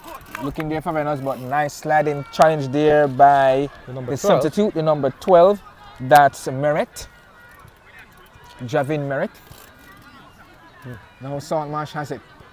Reynolds looking for Brown, the captain. But nice work by the player there from Duanvale, the number 9. Yeah, good work there to shield the ball.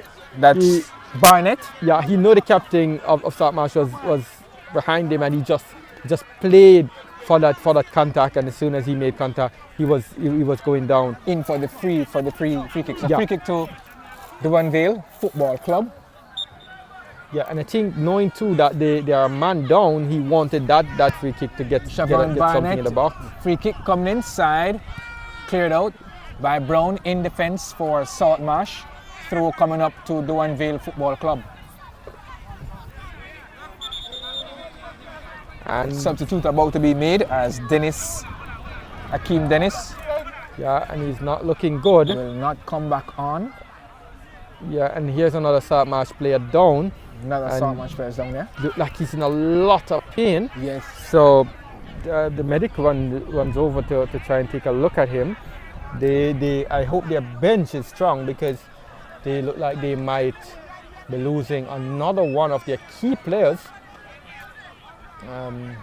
But let's see, he seems to be in a lot of pain. Trying to make out who that player is, but he's surrounded by his players, so we're not able to make out the player at the moment. So play has been stopped for a little bit. I think stoppage time will go up to maybe 4 or 5 minutes. Yeah, maybe. So 87 minutes gone in the match, 42 minutes in the second half, and another stoppage again.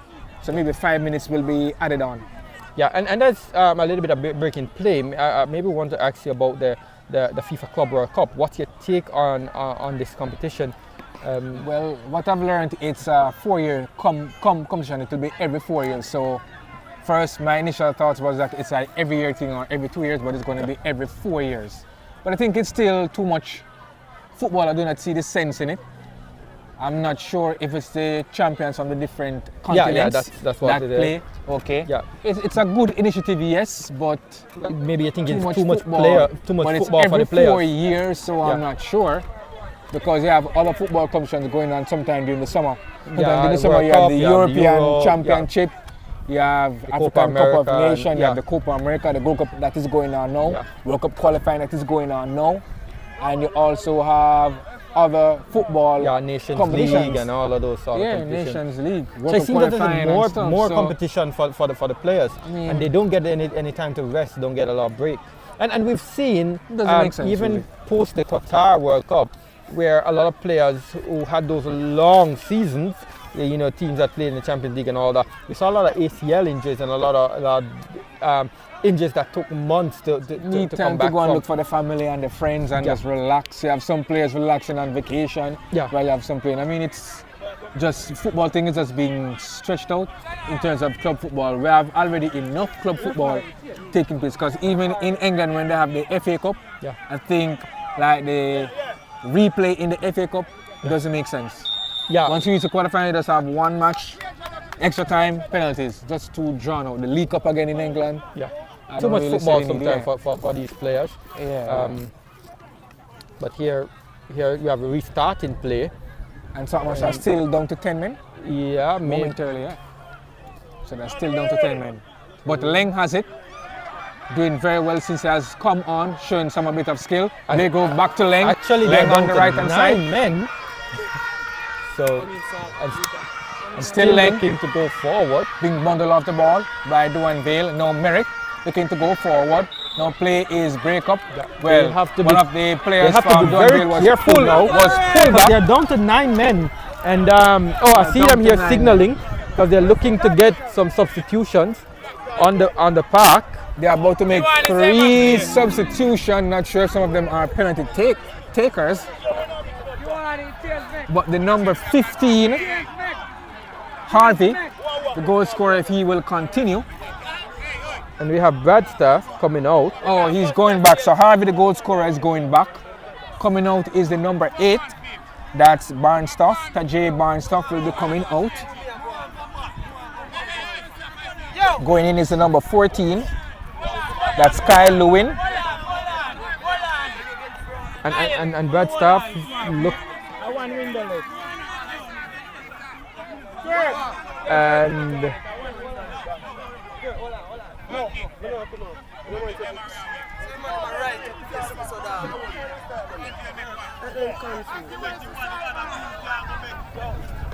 Yeah, and they are back.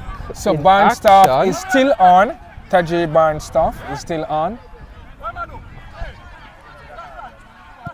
And now they're still down to 10 10 men. It was 9, but Saltmarsh is going to go back forward on. in. Leagu who controls nicely. Looking to get a return pass back to Bennett. Doesn't get to it. And now Saltmarsh, they miscontrol, and Duanvale looking to go forward, but nice tackle there by the number 15 who is hopping and walking can't- very he gingerly. can't That's the make number it. 15, Harvey. He's trying hard to continue. But I think he's feeling something in his muscle. And maybe he's one of their better penalty kickers. So we are on 90 minutes in the match. Yeah, and I think that's why they're So reluctant to take Barnstaff off is some of their coming better off. players.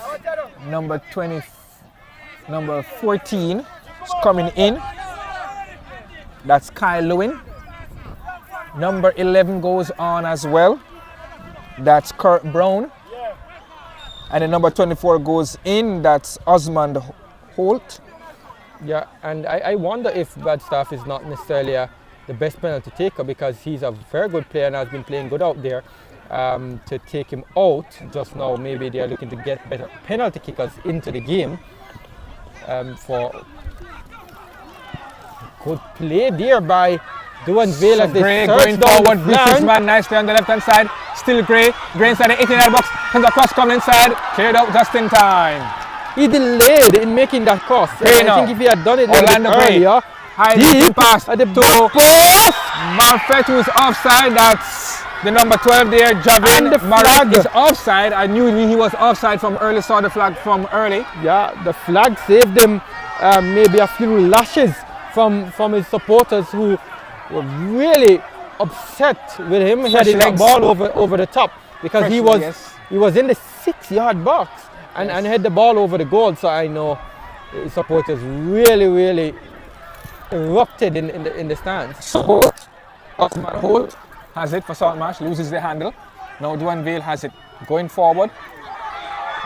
Player for Duanvale goes down. Play on, says the referee. Leagu hustling forward now for Saltmarsh fresh United. legs. And he does not keep the ball in play, and it's a throw coming up to Duanvale. It is. Fresh legs there, but not enough yam in those legs. Definitely. Despite wearing And the yam the referee cards, signaled the end of the match. 3 minutes of stoppage time was played. And at the end of 90 minutes, it's 1-1 between Duanvale Football Club and Saltmarsh United here at the Trelawny Multipurpose Stadium. And we will go straight to penalty kicks. Yeah. Straight to penalty kicks here at the Trelawny Multipurpose Stadium in the Duncan's Complex Wykeham McNiell Trelawny Football Major League Final.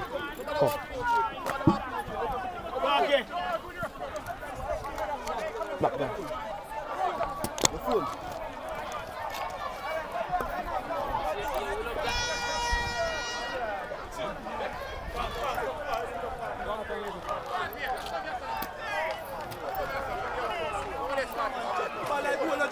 So penalty kicks coming up for this final here at the Trelawny Multipurpose Stadium.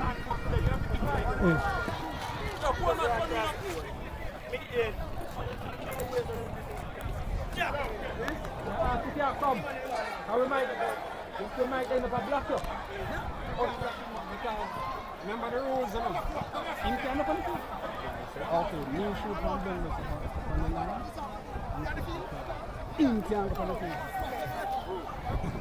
What, a chair?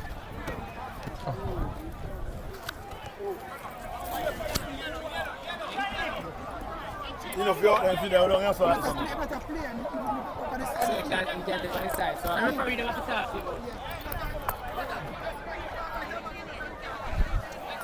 Like you know, I go from sideways.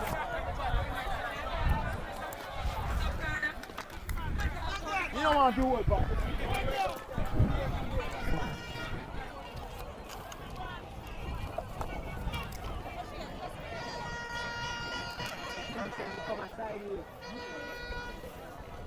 Yo!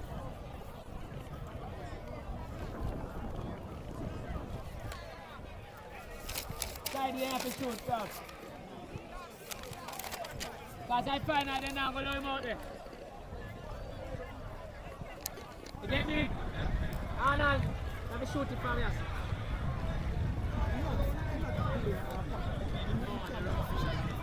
Yeah, man, you sure that? You love it so much. You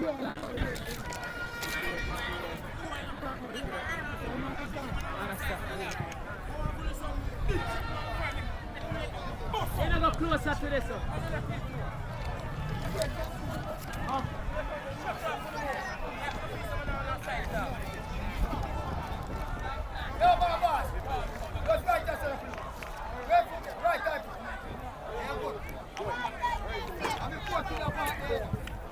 Go closer. No one block them. Go here, sir. We could have stayed for the team.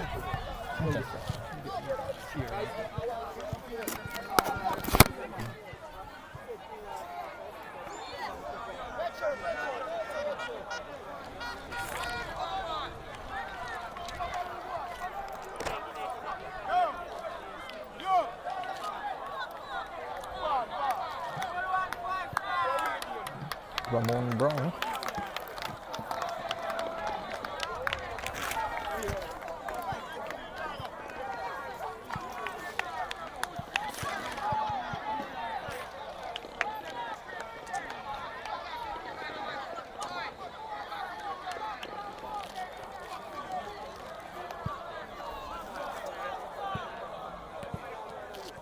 So we are down to penalty kicks here at the Trelawny Multipurpose Stadium here in Trelawny, Jamaica.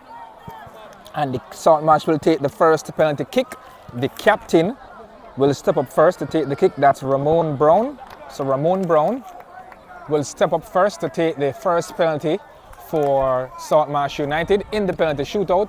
Both teams ended 1-1 after 90 minutes. And we are down to penalties. 5 penalties each will decide the final.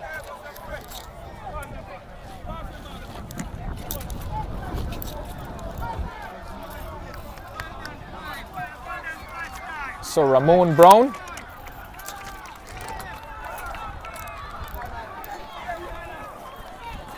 will take the first penalty for Salt Marsh United.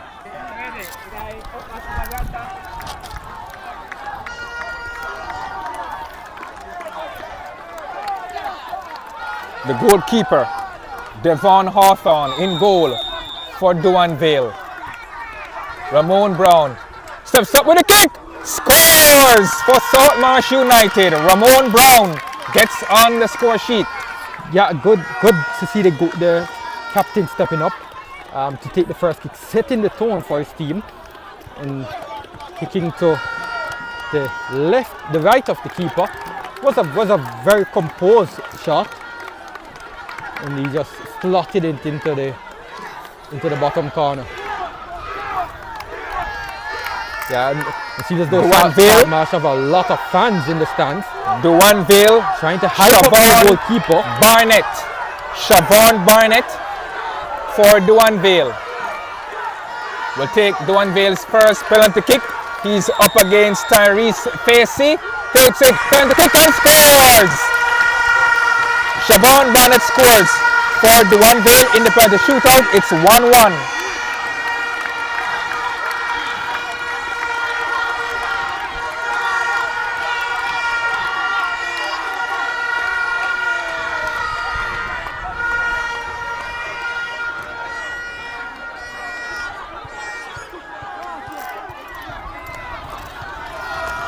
Yeah, and the fans. Kyle Lewin will take the second penalty kick for Salt Marsh United. Kyle Lewin over the ball, comes up, takes the kick, scores! Kyle Lewin scores for Salt Marsh United. They lead 2-1. Yeah, and straight down the middle, just lifting it a bit, and the goalkeeper diving to his left a little bit and then trying to adjust mid-air, but was always going to his left. So good penalty there from Kyle Lewin. Duanvale will take their second kick. That's the number 5. That's the number 5 for Duanvale, trying to make out who the number 5 is. That's Onandi Rowe. Yeah. Onandi Rowe. Looking to make it 2-2. Onandi Rowe with a kick, scores for Duanvale. Yeah, wrong foot of the keeper there, and just pulling up ball just to the left of the keeper. Keeper only could stand and look at it because he was already wrong-footed. Calm and collected by Anandi Rowe, and listeners, it's Anandi Rowe, not our famous Anandi Rowe that we know here in Jamaica, but he was just as calm as Anandi Rowe would be if he was on the ball.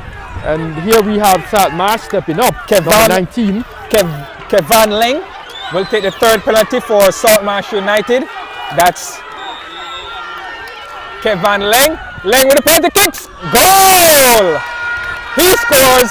Salt Marsh leads 3-2. Yeah, very calm penalties being taken here. I'm still looking for something special from the goalkeepers. These players seem to be very, very composed in their play, and I'm just hoping that we can have some bit of acrobatics or something exciting from the goalkeepers here. And number 13 for Donovan Jones. Donovan Jones, the number 13 for Duanvale. And Donovan Jones. Donovan Jones with the penalty kick. Scores! Very good penalty kick. Good. Just shutting that ball to the left of the goalkeeper in goal for Salt Marsh, Corey Stacey. And it's 3-3. Yeah.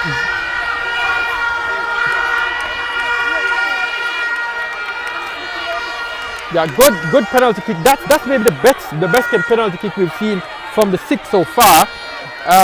Really putting some power behind that, and despite the keeper diving the right way, he could not get a hand to it. Here's number 6, Brian Bennett with the 4th penalty kick for Salt Marsh. He doesn't look all that confident. Let's see what he does. Bennett with the kick. Scores for Salt Marsh United.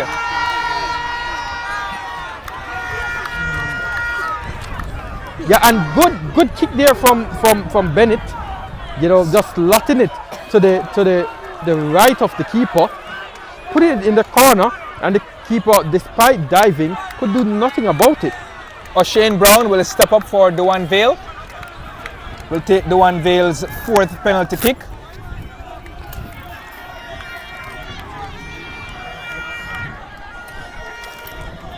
So O'Shane Brown for Duanvale at the penalty spot from 12 yards. He takes a penalty kick and he scores easily. Yeah. Easy goal for Duanvale. Their 4th penalty kick has been converted, and it's 4-4.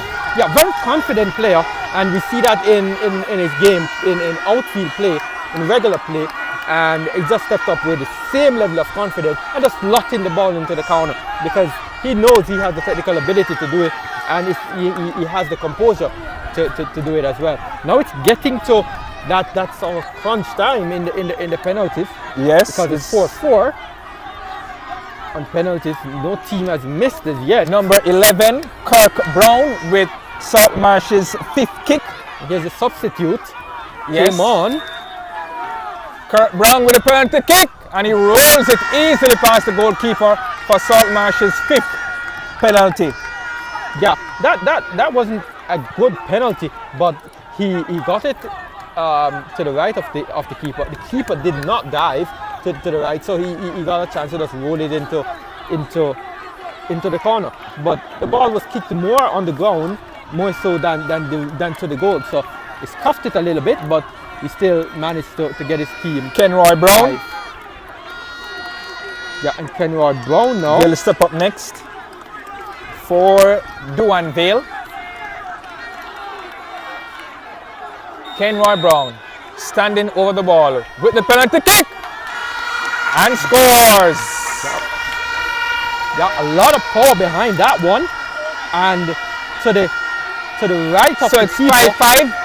So we are now into sudden death penalties. Yeah, Sudden we'll go death into penalty sudden kicks. death after 5-5 here. And that one kicked with a lot of venom, as you would say, burst the net, pretty much literally, because the ball ended up behind the goal. So a lot of venom behind that one.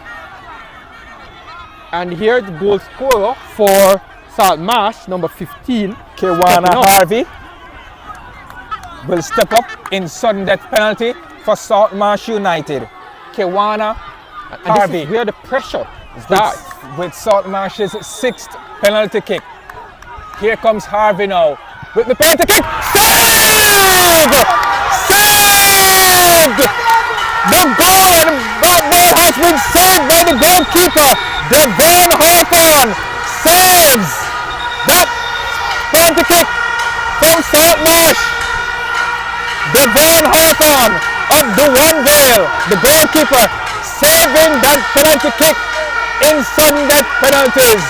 And it's match point for Duanvale FC. Yeah, brilliant save there. 5-5 from the goalkeeper, and it sent his team into a frenzy because apparently a lot of the spectators thought it was dusted, it was done and dusted, but that wasn't the case. And there's still one kick from Duanvale to go.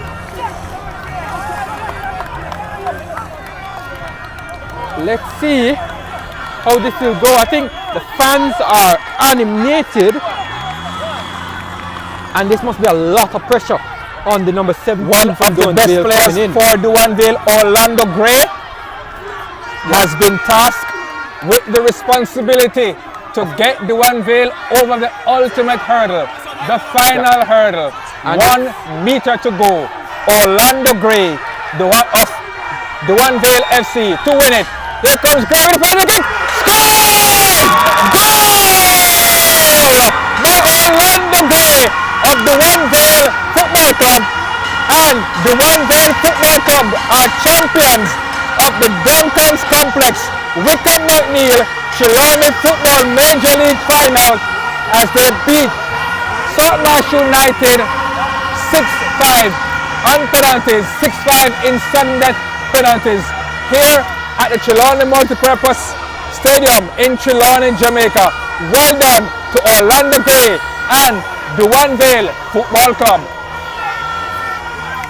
Carvalho. This lived up to expectation, and I spoke earlier about maybe having some penalty kick, because we know the excitement, we know the suspense, we know the drama that it brings. And to see the way the fans are going in a frenzy, I think they really wanted this, and we're seeing some of the fans here, some of the fans really excited to lift the title. Look at the elation from the fans. And Duanvale, So Duanvale momentarily up there at 10 minutes of the Wykeham McNiell, that is Duncan's Complex Wykeham McNiell Trelawny Football Major League Final. They are champions after defeating Salt Marsh United 6-5 in sudden death penalty after Kewana Harvey. That's Kewana Harvey's 6th penalty. That's a penalty kick in sudden death that was saved by Devon Hawthorne from the fans in goal for Duanvale.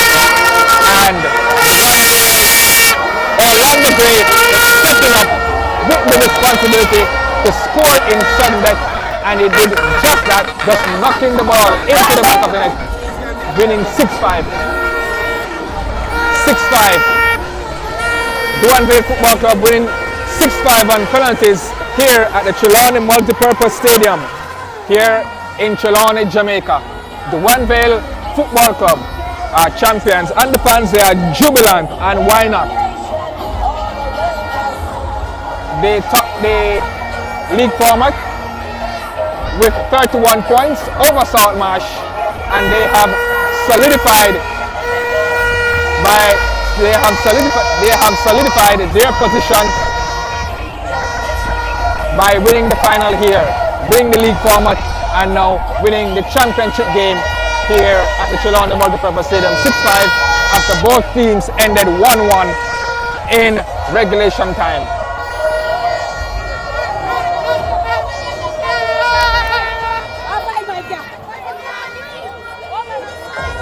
So we will be having some interviews coming up shortly and the presentation.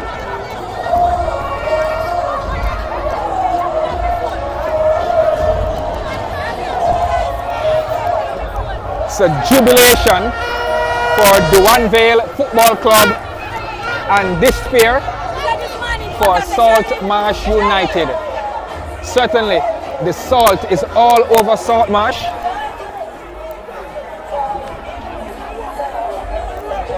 After they have lost this championship game 6-5 in sudden death penalties.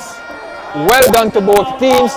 It was a very good match, a match of attrition, and in the end it was the Duanvale Football Club who climbed the ultimate hurdle in lifting the Duncan Complex Wykeham McNiell Trelawny Football Major League title. So Jackson Town just a draw close. Also the man of match. Man of match for Jackson Town as well.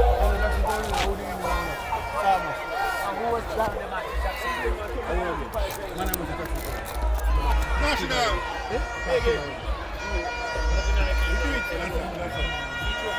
Our number. We do it. Hey, President, I never saw it.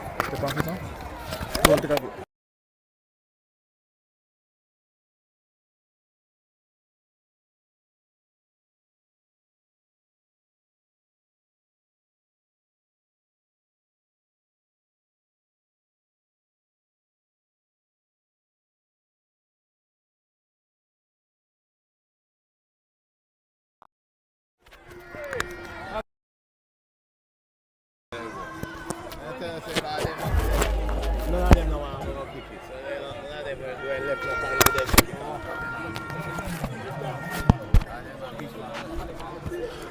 Testing 1, 2, 3.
So we're joined here with man of the match, Devon Horton.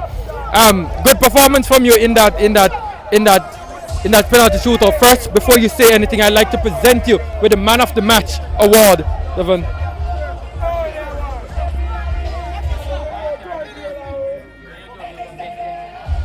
All right, don't move.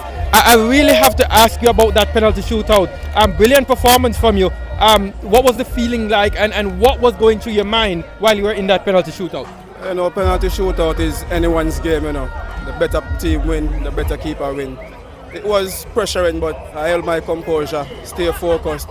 Even throughout, I know I'm going to stop one, so I just held out until it came, I just stopped it.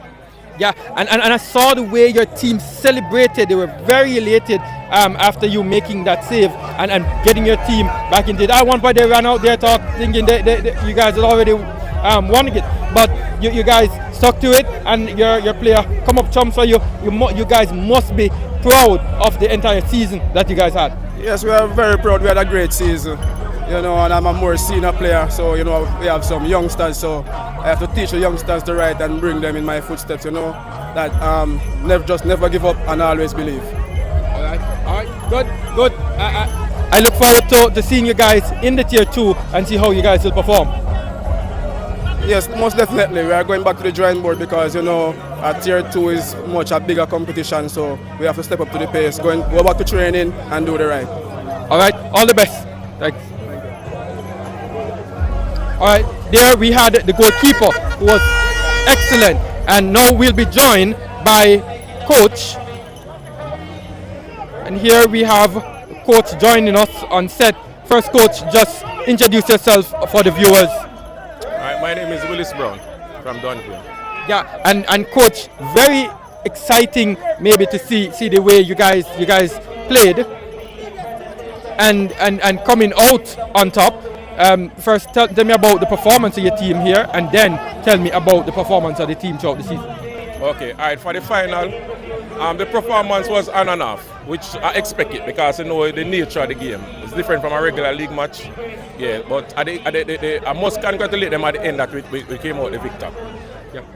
Yeah, and your goalkeeper came up trumps there for you in that penalty shootout, in getting your team across the line, as well as the kickers who made all their kicks in this penalty shootout. A lot of composure from your team. Yeah, and the goalkeeper first. You have done this many occasions. I think it's about the third final that he bring us across the line in a penalty shootout. So I must give him a shout out for that. He's one of our most experienced players. Yeah, and it came out big today for us.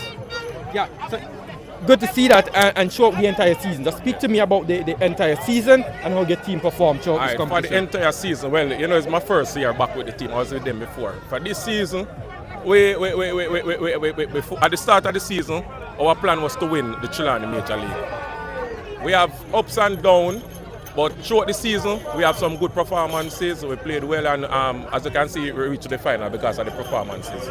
So winning the final was something that we sit and plan before the season. So I'm proud of them that we were able to bring it home.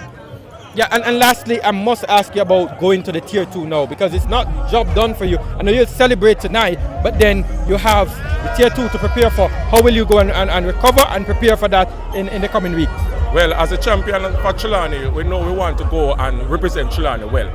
We have some patches in the game, in the semi-final and the final, that is alarming, but this is Duanvale. We work on it and we get it right. All right, all the best for you in the tier 2. All right, good. There we have it from our coach there.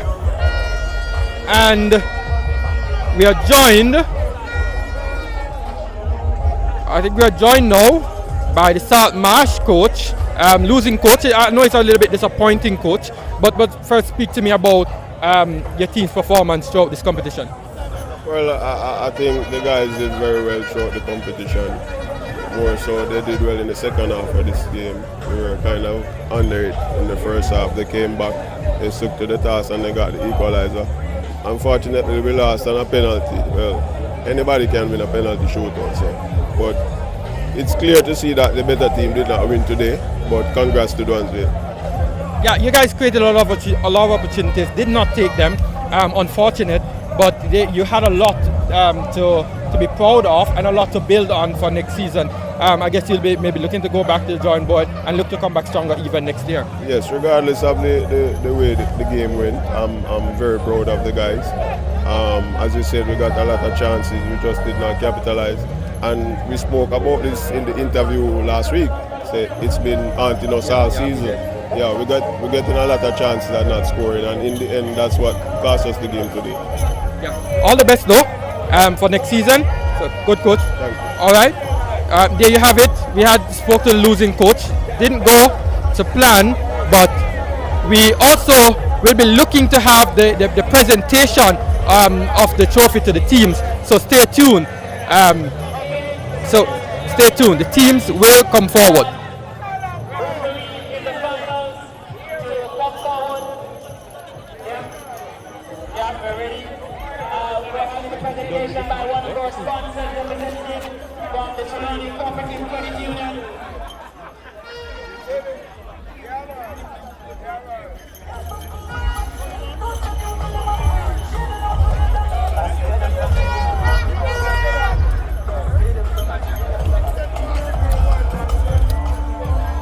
We know that the game cannot, Mr. Music Man, just keep it low until we know the game cannot go ahead without referees, officials. They get a lot of abuse, yes, but very vital for the operations.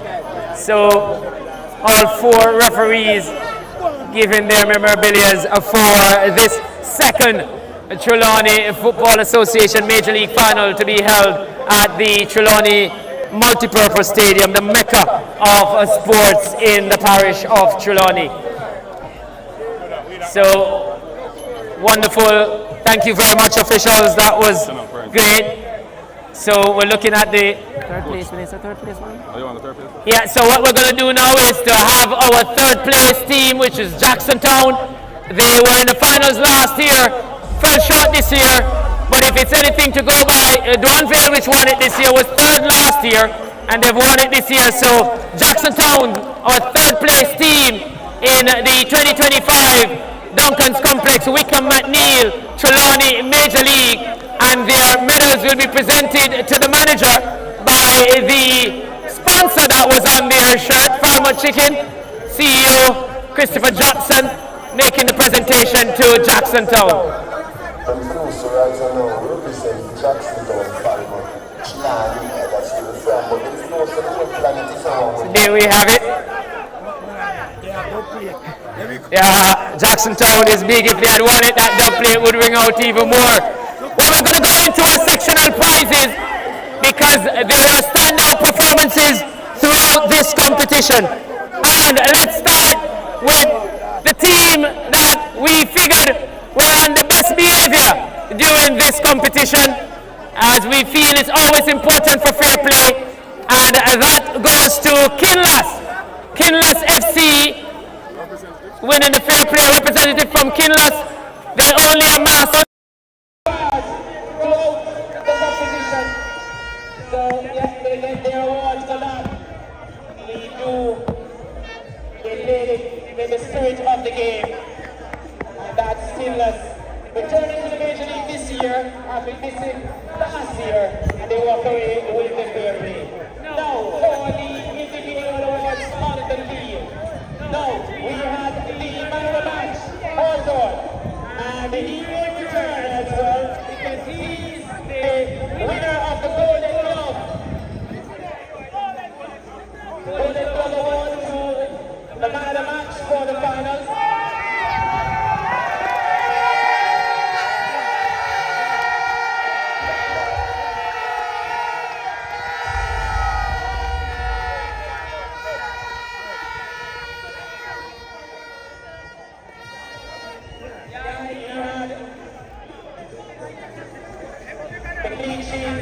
Carried over, so here we go.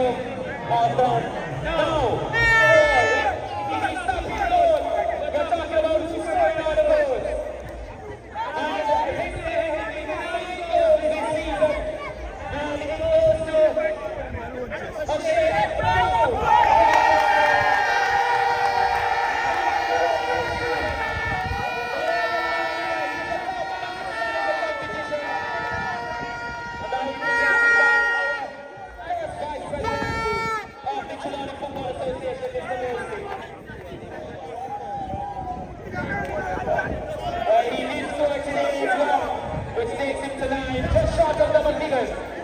Last week he scored a spectacular goal. That was some goal for him. Listen guys, the winning coach is Mr. Brown from Duanvale. Come forward as the winning coach. And you have no time.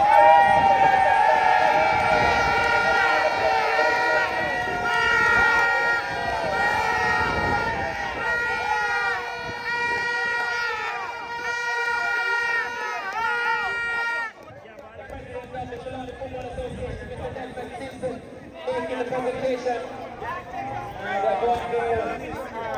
Congratulations. Let's hear it again for Duanvale to win the coach. And we're moving right along. Now it's time.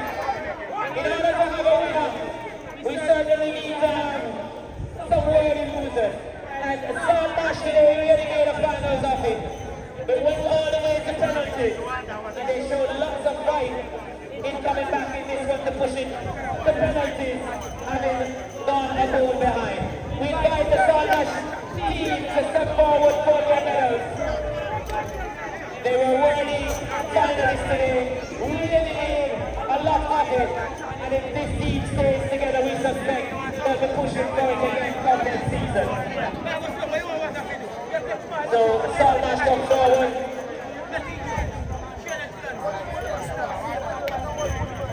So the president making the presentation again, Mr. Desmond Simpson. So let's go ahead. Had a difficult start to the game, number 6, but he came back in the second half and was really good at it. From a national player, E11. The Brownie here, yeah. Was slow as well, but got into the game. 16. Yeah, I know quite well. But didn't really get over the line today. No reason to hang the head, so Marsh. Step well. Because you were really worthy losers today in terms of the way you performed. You made a finals of it and left your mark in history.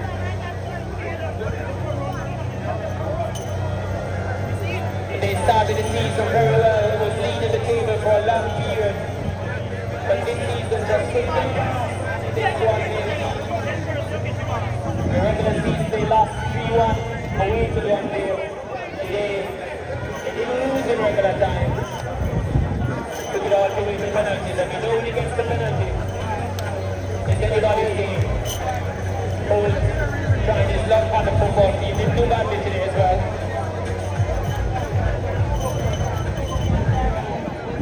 I really played well. Number 15, insisting on going back on the park in the end. Can't put it down to him in terms of the loss. But I can imagine the emotion flowing through him.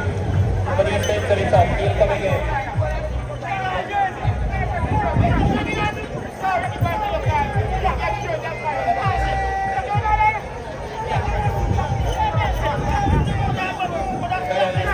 Going out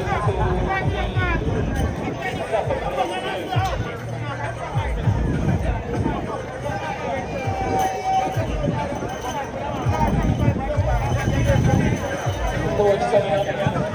Good motivation.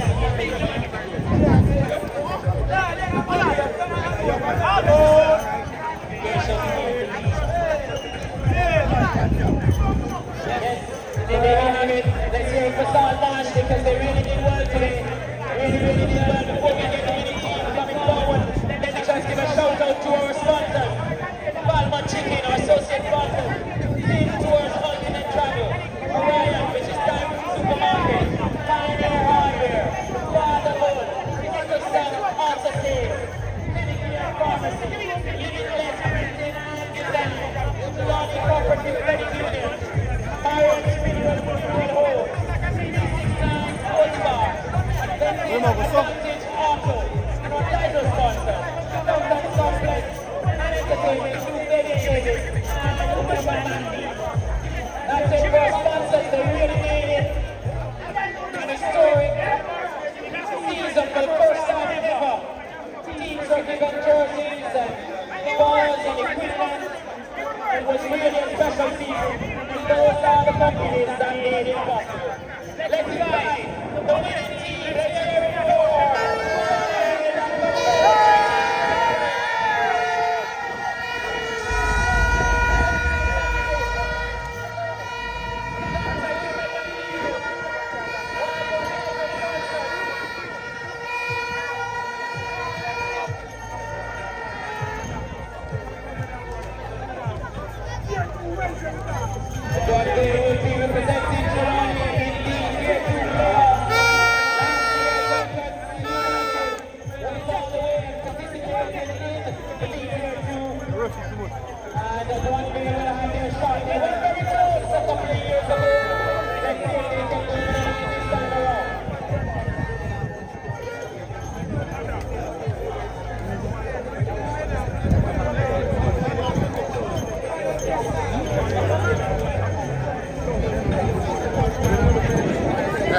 them behind the boards to take the picture.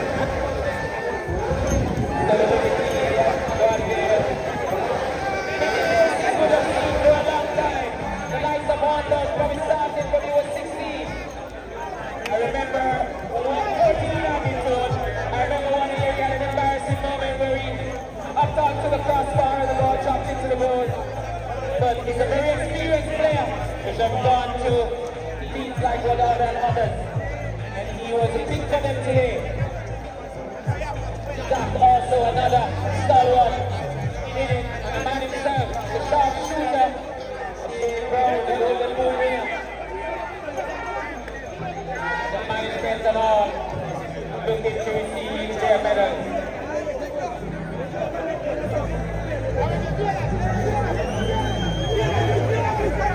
We have some more medals here. Just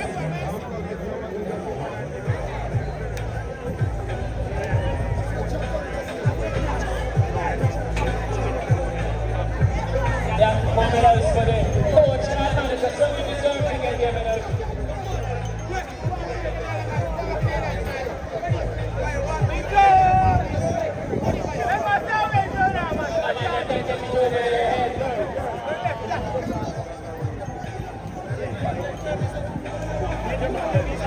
Jerry.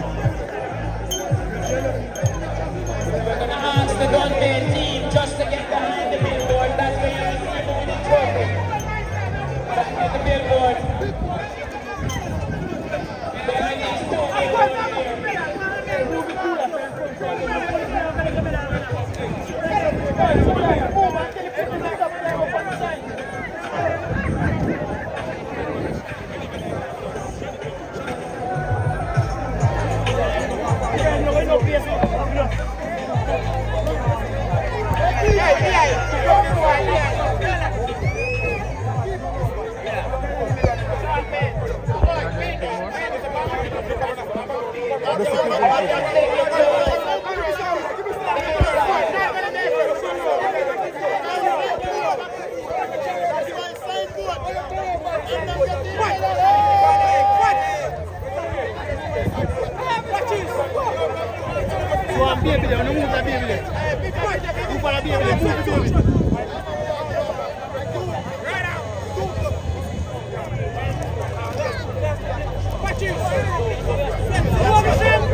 Come closer. All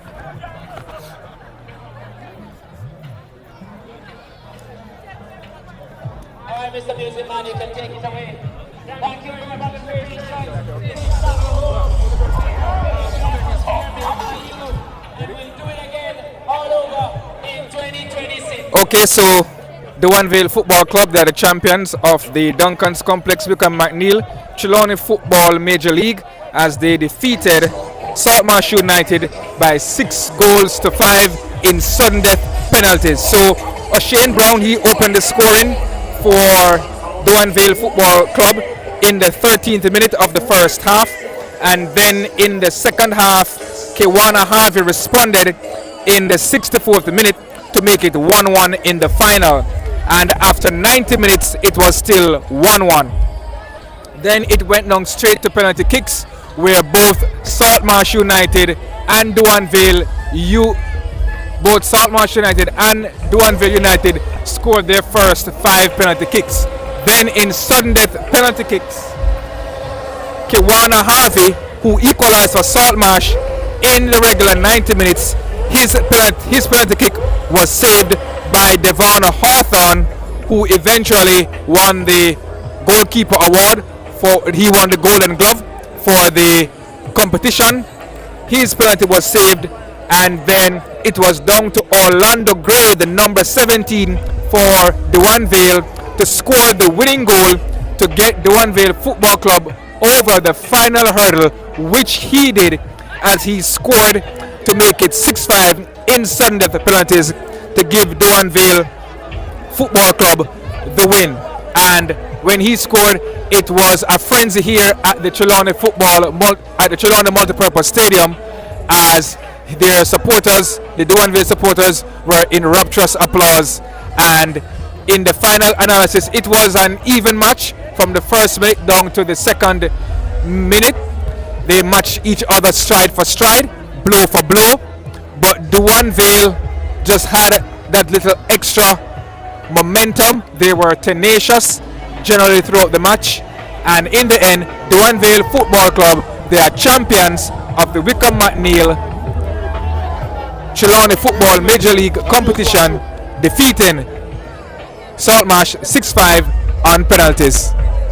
Yeah, good game. It was a good game, good final, and the fans really in the end enjoyed it. Yeah, it wasn't a lot of fans in the stand, but we saw, especially when Duanvale got that win, and we saw them running out onto the field. They ran out on the field, and it was really exciting. So I guess it's something that we'll be looking forward to for next year, and for more fans to come out and enjoy in the atmosphere. I know you must have enjoyed it, Nevada. Yes, it's my very first time watching Major League Football anywhere on the island of Jamaica, and it was good. Sorry I wasn't here to see the full third place game, but it was good for me. As I said, first time ever watching a Major League Football in any parish here in Jamaica, and I enjoyed it. You know, first time doing commentary at the Major League level, first time doing commentary in about 6 years for football, so it was really good. I enjoyed it, and everything went smoothly. Thanks to you for giving me the opportunity to do commentary. Yeah, and here we are joined by the Trelawny Football FA President. I'd like him to say a few words regarding how well the competition went this year. Okay, can you tell us your full name? Name is Desmond Simpson. Everybody on Street Sports supposed to know the name by now. Yeah. Thanks for having me. I just want to say it was a wonderful competition. We are now at the end of this competition and we can say that it was really a task. We stick to it and I can say it was a success at the end of it. I just want to take this time out to thank all our sponsors who came on board. First and foremost, I want to thank our main sponsor, Duncan's Complex, Wykeham McNiell. I want to thank also our associate sponsor. And I'll try to list all the names, you know, we just want to give thanks again for them. We have Falmouth Chicken, Sim Tours, Ultimate Travel. We have 369 Sports Bar and the Grill, Marriott's Funeral Home. We have Eccleston's Auto Sales. We have Advantage Auto, Clinic Care Pharmacy. We also have on board with us this year Pioneer Hardware. We also have on board with us Printing. yeah, wow, so much. Brain is overwhelmed, but I still have Limitless Designs and printing. They also have the supermarket, Pioneer Supermarket. To everyone, I want to say a big thanks to you as well. Orion Supermarket, sorry, you know, thanks for the correction. And I did say Pioneer Hardware, you know, and myself, my company, Sim Tours, Ultimate Travel, we all came on board. And Soccer Express, yeah man, The teams are decked out in very good jerseys I here. tell you, So, I mean, they have gotten what no other parish in this country has given their team. No parish in Jamaica has given their team what we went about to do for our teams this year. And we are hoping that, you know, we can make it better as the year goes on. Again, we want to thank everybody. We want to thank Jamaica Street Sports who have taken this coverage of our games across the world. I can tell you, there are some persons who will call you to say that, you know, at least they can be senior games. Other parish is also called to say they really envy what we are doing here in Trelawny. So again, I want to thank everybody. I want to thank Jamaica Street Sports, our tireless sponsor, once more. Thanks for coming on board. Our viewing fans, was a pleasure having you here. And we're going to be back next year. I can tell you, bigger and better. Thanks once more, and thanks to my host for having me. Yeah, and there we have it. Good from the president of the Trelawny FA and myself and Nevada here. Closing things out. So we want to say thanks to all of you for joining us on this coverage, and it was a good final, and we're looking forward to things even better as Trelawny teams look to get to Tier 2 and to the Premier League. You must be excited about one day in seeing a Trelawny team back in the Premier League. Yeah, that will be good because we know Village United, they were in the Premier League for a good while and they produced some good players. Now it's for the younger players now to step up and to help Trelawny Parish have a next team in the nation's premier football competition, the Jamaica Premier League, and this competition is a good advert for that to happen. And once they are consistent in doing this, then it will only make the players get better. Once there are incentives and so forth, that will also improve the players' motivation to do better and to come out every week. Yeah. Once the competition is on. Yeah. And as we said earlier, the winner here, Duanvale, will advance to the Tier 2 competition as they look to make their bid to try and get to the playoffs for the Jamaica Premier League. So thanks for joining us, and we will see you again next year.